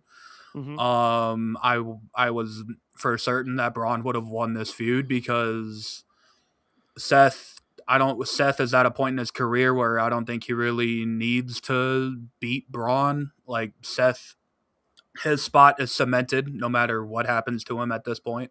Yeah. And I think it would have done Braun a lot of good to win this feud, but I think the way they made him look in defeat, I think Braun's going to be just fine. And also Braun too, we should remember is he's very young. Yeah. So he's got a long career ahead of him. So, he can take an L here and there and they can still continue to build him. Like a steel cage match. Mm-hmm. Yeah. Yeah. I mean, he's what is he, like 26, 27? He's like really young, right? I think he's like mid-20s, I think. I think the thing about Braun Breaker is he has got to learn how to not do everything full go. He's just by the way, he's 28. 28, okay. Because he's already suffered 2 major injuries because he just goes full go into everything. And you gotta tone it down, not even for your opponent's sake, but for your own longevity in this business. But is it that he goes so fast, or is it that he's so? I mean, a guy with his build, they can be a little fragile when you've got that much muscle on you on a small frame. I think he needs, honestly, it would behoove him to get some private time with Triple H and have Triple H work with him to tell him, hey, you can be big and you can work big, but protect yourself while working big. Yeah. He's already suffered 2 major injuries, the hernia, and then he suffered one in NXT. Yeah. And from a business standpoint, it's hard to put that guy on that main event, in that main event pool, if you're constantly having to worry about, well, what if he does one of those spears at 25 miles per hour and lands on his head and fractures his neck? Yeah. I mean, it's tough though, because that's part of his gimmick. Is that he's so fast. I'm not disagreeing with that. I'm saying they have to find the balance, because otherwise he's going to be one of those can't misses that did due to injuries. Yeah. So for what's next for Braun? I think the most logical step is him going babyface. I was just gonna say him going babyface. Bronson Reed is about to come back. Yeah, I think you have him leave the Vision, and him and Bronson Reed show down at SummerSlam. Yeah, that's intriguing. Yeah, I think now that Seth is done with the Vision, I don't think the Vision really has much reason to exist now. You can keep Paul Heyman with Logan and Theory until they lose the tag titles. But I think Braun is technically a tag champion right now because Logan Paul's hurt. So I think the most logical step is whenever. Wait, didn't they lose the belts? Oh, that's right. The Street Profits. The Street Profits. Never. Yeah. Holy shit! Wow. Biggest knock on WWE's tag division just happened right here. Yeah, you know who the flipping champions are. Yeah. I don't think it took me a second. I completely forgot about that. Wow. Yeah. So yeah, they definitely don't have a reason to exist now. You can keep. I like the idea of Paul Heyman with Logan Paul. I like that idea. I do too. Logan Paul can talk though. He can. But Heyman Paul can talk. But and Heyman, I think Heyman is better suited with Bronson Austin Theory. Oh, Bronson Reed, yeah. In Austin Theory. Okay. I think Austin Theory is. He's not a great talker. He's okay. He's not a great talent. Austin Theory is damaged goods. In my opinion. I think Austin Theory should just be thankful he got another 8 months in this business by being a part of the Vision and call it good. Wow. Because if you haven't gotten it yet at this level, you're never going to. And he hasn't. It's time to move on. It's so weird. It's so weird because, I mean, this guy has a singles victory over John Cena at Mania. Yeah. And while Vince was still in charge, he was being positioned as I think that's he's going to be a guy. I think that's a large part of the issues with Austin Theory. He was Vince's guy. And right, wrong, or indifferent, someone new is in, and I think there was one line in a promo that killed his career. Your daddy's not here anymore. Your daddy's not here anymore. Mm-hmm. And I think that killed any legitimacy he could have with the fans. Yeah. Like even JR's line of going somewhere else and learning a new hold ain't gonna work now. It's over. One line in a promo can end a career. I firmly believe that. I think it's tough because in ring, I think Austin Theory is talented. I very much believe that. But as innocuous as it was at that time, because Roman Reigns said it, and that's what the IWC was feeling about Austin Theory. Yeah. He's being forced down our throats. We don't want him. But when Vince left and then Roman says that, it was the perfect storm. and Austin Theory just hit the iceberg and went down like the Titanic. It was over at that point. And I'm sure if you go back, Roman, being the professional he is, probably wouldn't say that. Yeah. But, you know, he said it. It was a great line. And, yeah.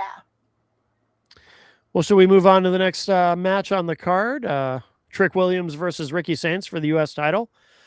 This was okay. It was okay. Yeah. What the overwhelming response I have read on this is Ricky Saints dropped the ball. And I think they made Ricky Saints kind of look like a bitch for no reason at the end. Ricky Saints deserves so much better than what they're giving him. I think Ricky Saints was brought up too quick. Well, I don't know about that, really. I don't think so. I think it's just his booking recently has been bad. He's older than I realized too, because Michael Cole referred to him when he came out as, you know, this young man, which is usually something he would say about somebody in their 20s. And I was like, how old is Ricky Saints? And I looked up. He's 36. Yeah. And I was like, oh, wow. I thought he was still in his 20s, but he's been wrestling for a long time. He's been around a long time. I have another weird, this might just all be in my head because I haven't seen anyone else comment on this, but I felt like when Trick Williams came out and then Little Yachty, you know, they always do that thing where Trick Williams is first and then Little Yachty kind of emerges behind him. I just thought as they're walking to the ring, Little Yachty seemed really low energy.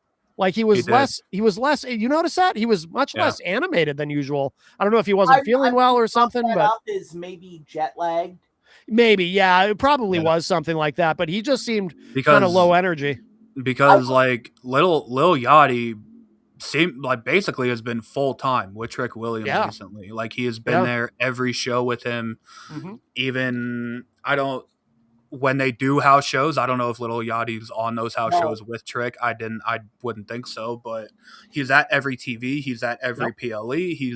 He's basically full time with him, and you know sometimes travel catches up to you. Sometimes, I mean, especially if you're not used to international travel like that. Yeah, in Saudi Arabia, flying into Saudi Arabia is not a nice little 12-hour plane ride. No, that's a long flight.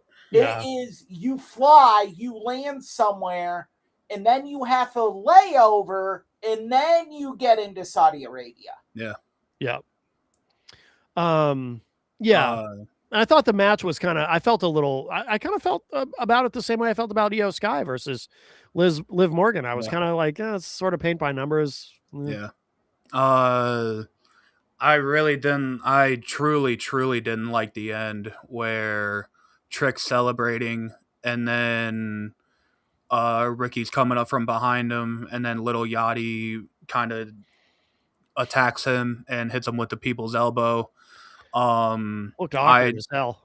It very much did. Not as bad as Snoop Dogg's though. I think it kind of makes Ricky Saints look kind of like a bitch. And I just don't like doing that with talent. Little Yachty getting involved in matches and stuff is fine, but when you have him actually like kind of seeming more than a talent, it's kind of like, okay, like let's pause here. But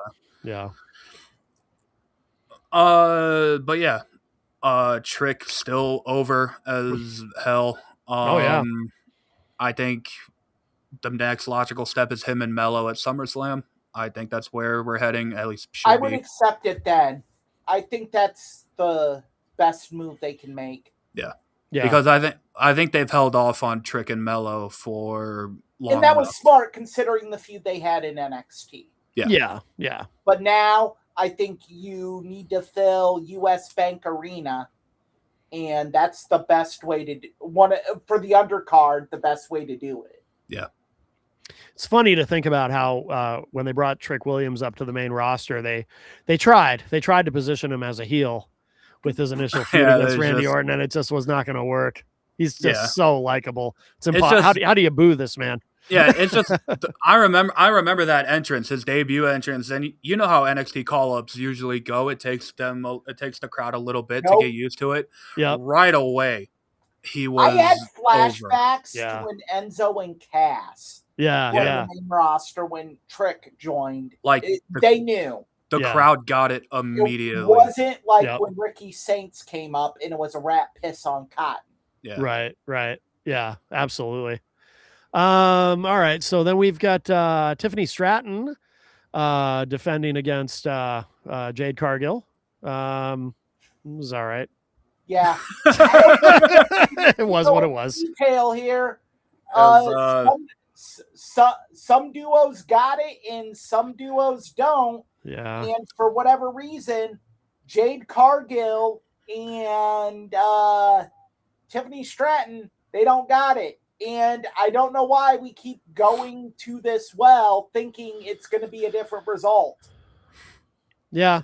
I'm just super uninspired with what Tiffany's doing at the moment. I think Tiffany's being punished. She doesn't work as a babyface. I don't know who in WWE Creative all of a sudden thought she would work as a babyface. She just doesn't. I'm sorry. Yeah. You know, the thing is, it's kind of a catch-22 because I agree with what you're saying, Austin. I think as a character, I think she was much more effective as a heel. I think she comes across as a natural heel. The problem is, though, she started getting babyface reactions as a heel, like really strong babyface reactions. So it's kind of, I think that's why they turned her. The fans what they want, you gotta give them that extra caveat, and they haven't done that. Think about this. They turned her face, essentially, then had her drop the title, and then gave her the mid-card title. Yeah. Fans wanted Chelsea Green to keep the U.S. title. And so, it just, I stand behind it. I think there's some backstage heat with Tiffany Stratton. I think she's being served a poo-poo sandwich for whatever reason. I truly do think it circles back to the Charlotte feud. I think it's some of the Charlotte feud. I think there's maybe stuff we don't know about the breakup with Ludwig Kaiser.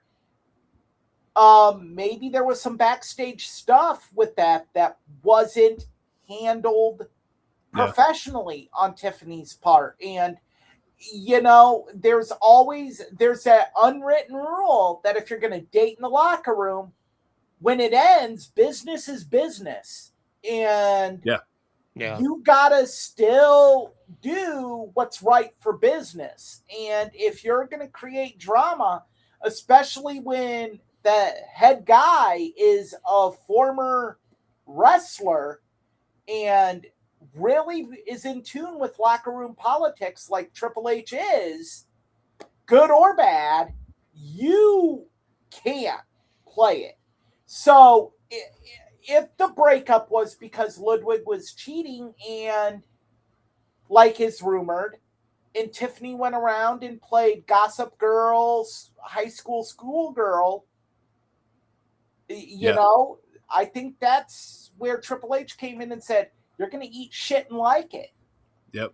And, maybe. I mean, that's we're speculating a lot. Pure here. speculation. Yeah. But it just feels like that this girl was riding a lightning bolt here, and now nothing. Well, not nothing. I mean, she's the U.S. champion. I mean, you know, maybe the last 5 women's U.S. No, but I'm just saying though. I mean, they have a belt. Chelsea Green 5 times. Chelsea Green. Julia had it for a little bit. Oh, that's right.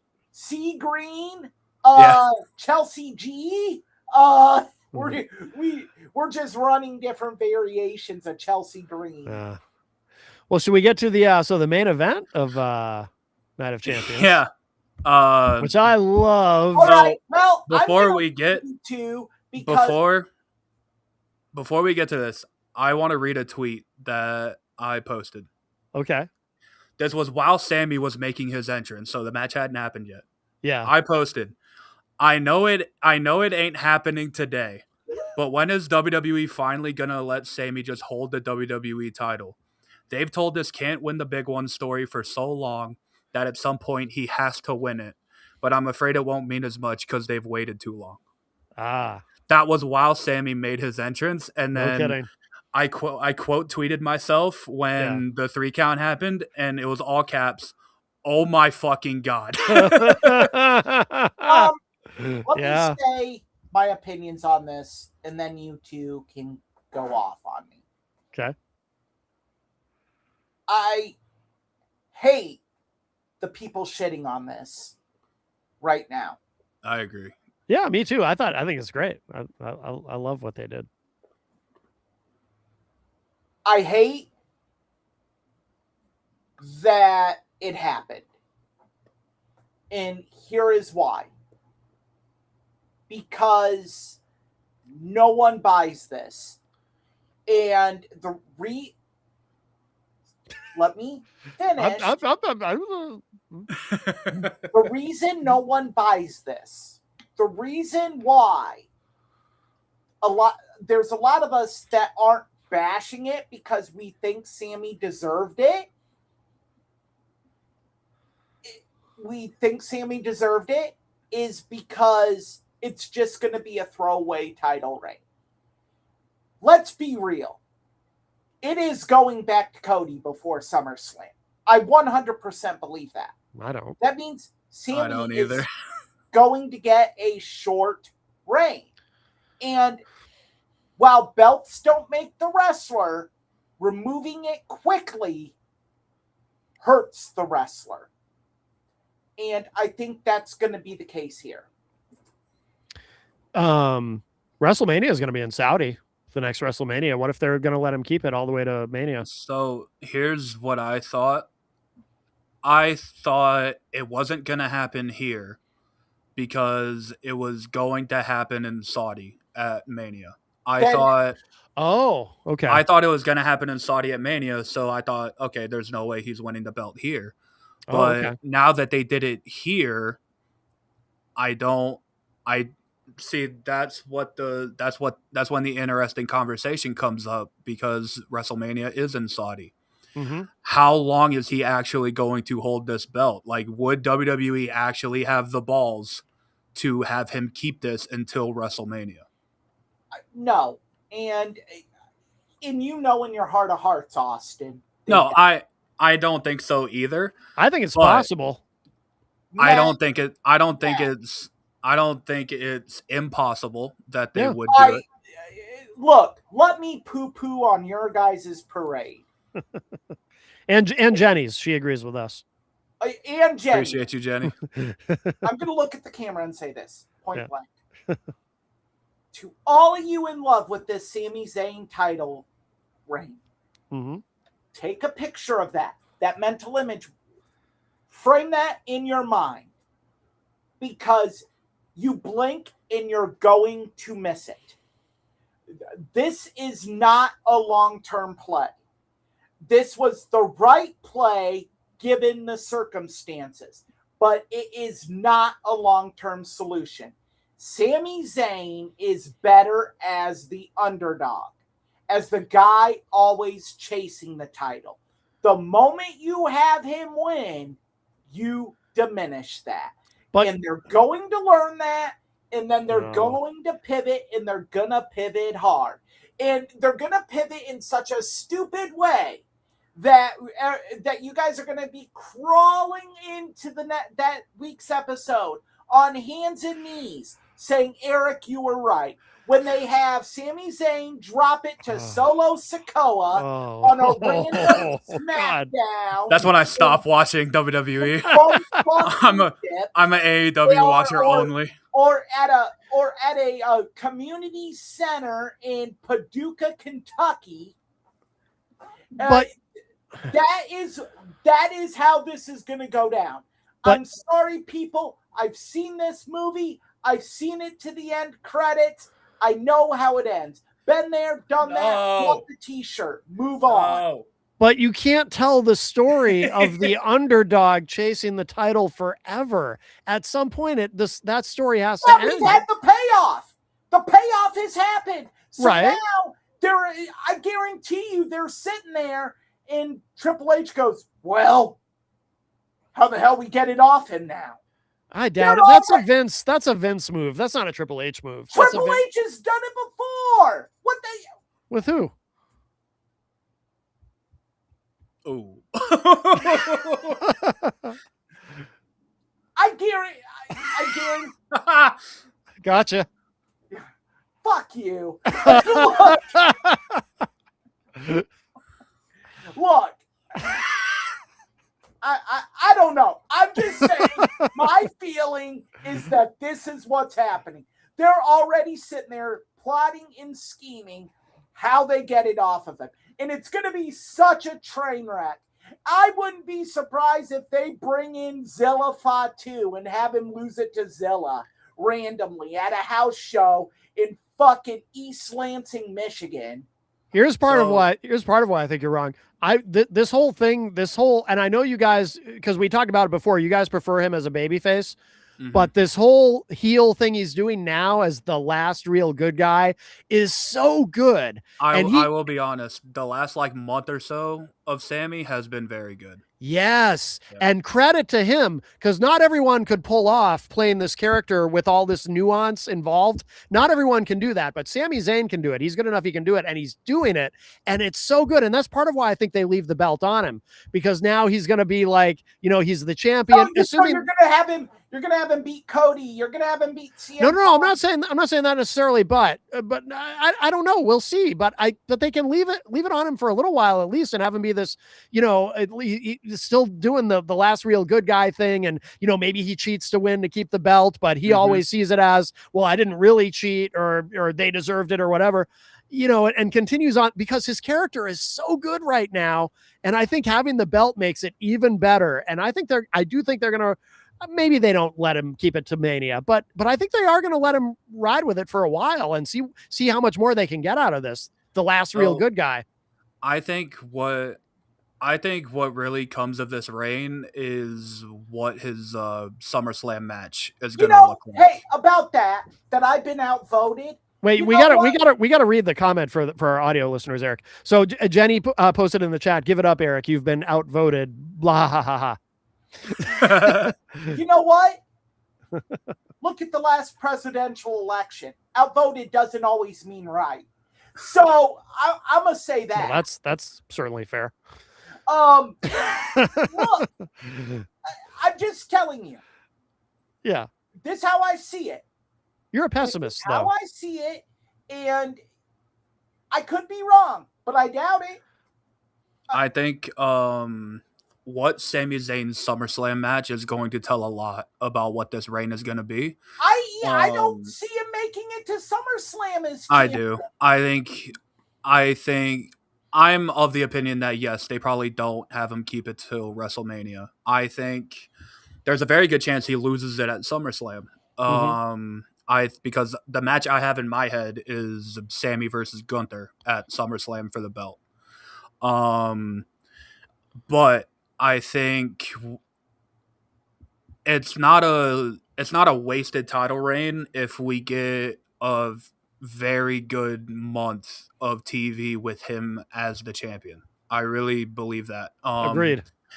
And yes, even if he does lose it to Gunther, we'll see what they do. We'll see what they do, and if I'm wrong, I'll come on here and say I was wrong. Because I think is Sami Zayn going to main event SummerSlam? I don't think so. Because the main events I have in my head deal with Obafemi. I think that I saw your tweet, and I agree with him and Roman main eventing night 2. I totally disagree with him and Brock main eventing. Okay, so this was the idea that I had in my head, and I tweeted about this. I go, if you really are all in on Obafemi, and you want Obafemi to be the next megastar that you want him to be, he retires Brock Lesnar night 1 main event of SummerSlam. He goes on to beat Roman for the belt night 2 of SummerSlam. Interesting. That is how you make a megastar out of Obafemi. You just cannot have Brock Lesnar in the main event of night 1. I don't care if it's it's Brock. They'd be in the opening match because that's what Brock insists on. Yes, because Brock because Brock likes to Well, leave and early. also it depends on if they do the first hour for free on ESPN. Yeah, so they would open with that match Okay. night one. Yeah. It don't have to be the main event. I think my idea still I stands think though. he's a I think star no matter what. I think Well, you yeah. could have him lose to Brock night one and have it mean more for him to beat Roman night two. So you want Brock to win his retirement match? Yeah, that's a dumb idea. Fuck Brock Lesnar. Yeah, plus you can't have Oba lose twice to Brock. Yeah, you can't do that. But this Sami Zayn title win, I'm not gonna lie, it meant a lot to me. I'm like, good work, El Generico, and that was it. It meant a lot to me because I started watching indie wrestling in around like 2011, 2012 when El Generico and Kevin Steen were the main things going on in Ring of Honor. And El Generico is my guy. I loved El Generico. I love Sami Zayn in NXT, and I still love him to this day. I'll be honest, I got teary-eyed watching that image right there with Sami holding the title because I did too. I didn't think it was actually gonna happen. Like I had fully given up hope. Austin. But yeah, if this reign comes to nothing, and if Eric is unfortunately right, I don't think he will be. But even if he does lose it at SummerSlam, probably to Gunther, we'll get a good month reign out of him. And I hope I'm wrong. I really do. Yeah. But I just don't see a way. I think they pivot and they pivot hard.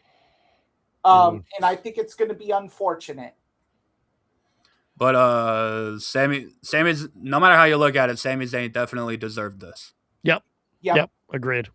Absolutely. And to everyone shitting on it, you're an idiot. Stop. Yeah. I'm not shitting on it. I'm just saying I think it was a novelty switch and there's going to be a pivot a lot sooner than everyone thinks. All right. Well, I guess that's it. Any other thoughts on Night of Champions or this has been a long episode. Holy crap. Yeah. El Generico won the WWE title. That's fucking insane. All right. Not just the world title. This is the WWE title. This is the same title that Hulk Hogan won. Stone Cold, The Rock, John Cena. Sami Zayn is a part of this lineage. Yeah. And that's fucking awesome. I agree. Next week, because I got to get Vito out for his walk. Yes. We are finally going to discuss the history of... I just wanted to put that back up. Yeah, go ahead, Eric.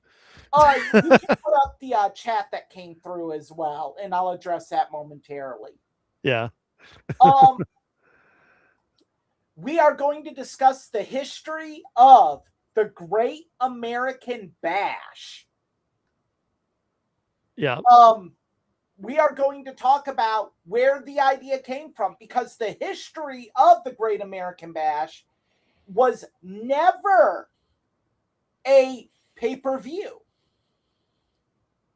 Yeah, it was. I remember you telling me that came up on a previous episode, and I was surprised to learn that it was actually a series of. It was basically a series of house shows, right? Before it was a pay-per-view. Outdoor house shows, some of them that happened at baseball stadiums. Yeah.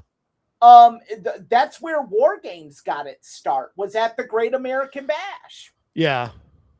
It wasn't Fall Brawl or Wrestle War. Yeah. A lot of great moments came from the Great American Bash. Ric Flair flying in on a helicopter. Yeah. Was a Great American Bash moment. So yeah, there's a lot to go over next week. Okay. One of the great brainchilds and most underrated brainchilds of Dusty Rhodes. And we'll talk about how WWE stole the idea of the Great American Bash. Okay. Well, intriguing. All right. Very good. Very good. So that will be next week. And Eric, you said you wanted to address this comment in the chat room. I am not terrified of Crazy Joe in any way, shape, or form. No. Joe always says, my monkeys come to me. You want some, come and get some. I have no reason to go to that armpit of America, New York City. And he doesn't even live in New York City. He lives in Poughkeepsie in some Section 8 government housing. No, isn't it Warpinger Falls or something? Something. It starts with a W. It used to be in Wappinger Falls. Wappinger Falls. Yeah. He does like I'm more New York than Joe. Yeah. Like, I am not terrified of him in the slightest. If he always says, "You want me? Come to me." He's the one who says he wants to beat mine and Billy's ass. You want to beat our ass that badly? Come to Twin Falls, Idaho. Come to Cedar Rapids, Iowa, dude. Come and get it, bitch. You, like, seriously. Like, you sit here and say you want to beat us up so bad? Use your government checks, buy an airline ticket, come and get your ass whooped, call it a day. Joe gets like 100 live viewers. Eric gets unpaid pizza. Yeah, you know, that 100 viewers has went down drastically from 20,000 after he got his dumb ass suspended. Now, didn't it? Oh! Well, again, that number was never real. That 20,000. No, it was a totally conflated number. It was made up. Yeah. Just to appease this deranged sexagenarian. That's right. That's right. Oh, I think he might have just gone. Did he just go live? I think he just. Oh no, I think he just posted a new video though. Anyway, all right. Well, lovely. That'll be fun. That'll be fun. Jenny said, "We all have shows. Love's outside of a room and Cars from this century." Oh, yes. Yes, and again, this time he did it to himself. He buried himself. Yeah. Who gives a shit, David? Who gives a shit if he gets more views than us? Right. Like, who gives a fuck? That's the only thing he has in life. Yeah. That's the only thing he has in his pathetic existence, is he gets more views than me, Matt Connerton, and Austin Hicks. Jenny said, "Who gives a shit? We make human monies." That's right. That's Absolutely. Right. So, David, if that's all you got, buddy, you're as pathetic as Joe, which I'm pretty sure David sent the pizza. So, yeah, he really is. Yeah. If you guys want a little bit of breaking news in the wrestling world to end this podcast. Oh, yes. Uwa Nation, formerly known as Apollo Crews, has officially debuted in TNA. Oh, good. I had seen something the other day about that. A dying company. Well, it always surprised me that they couldn't, WWE couldn't figure out anything to do with them. Yeah. I'm happy Apollo Crews is finding work. He's very good. I like Apollo Crews. Absolutely. All right, very good. Oh, and we're in the chat. We are going with the Jew bashing. So, yep, that's beautiful. Yep. All right. Well, that's a good place to end. Yeah. Episode 49 in the books of Tough Bumps. So if you enjoyed this, please like and subscribe on YouTube or subscribe to the podcast on your podcast platform of choice. If you want to keep up with the breaking news. That's right. Yes. CEO Hicks. There you go. I like that. Yeah. Thank you, Easton. Thank you. Yes. Wow. All right, Eric. So where should people go to keep up with everything that you're doing? You can find me on TikTok and Instagram at Pilcher's Point. You can find me on Facebook at Eric Pilcher. You can find me on X. Absolutely not. No one wants to see that. 67 Easton says episode 50. Everyone goes shirtless. No, I have body hair. No one wants to see that. Yeah.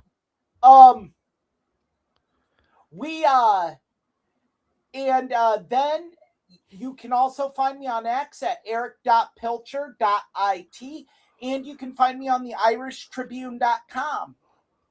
Very good. Very good. And Where Austin, this week, Oh. there will be a column posted about why the Navy Notre Dame game matters. all right. Well, very good. Very good. And Austin, what about you? Where can people find you?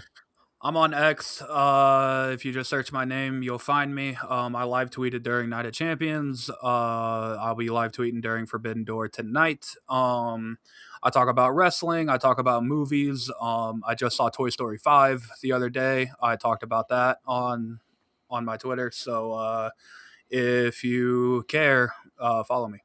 All right, very good. And you can keep up with everything that I'm doing at mattconnerton.com, and there's links to all my socials there. Very easy. Or you can just Google me because Connerton is a very unusual name, so I am easy to find. And if you'd like my direct phone number, you can contact Crazy Joe for that because he likes to give that out, as we discussed earlier in the show. All right, very good. Well, episode 49 in the books of Tough Bumps. That's it for us for now. Talk to y'all a little bit later. Bye, everybody.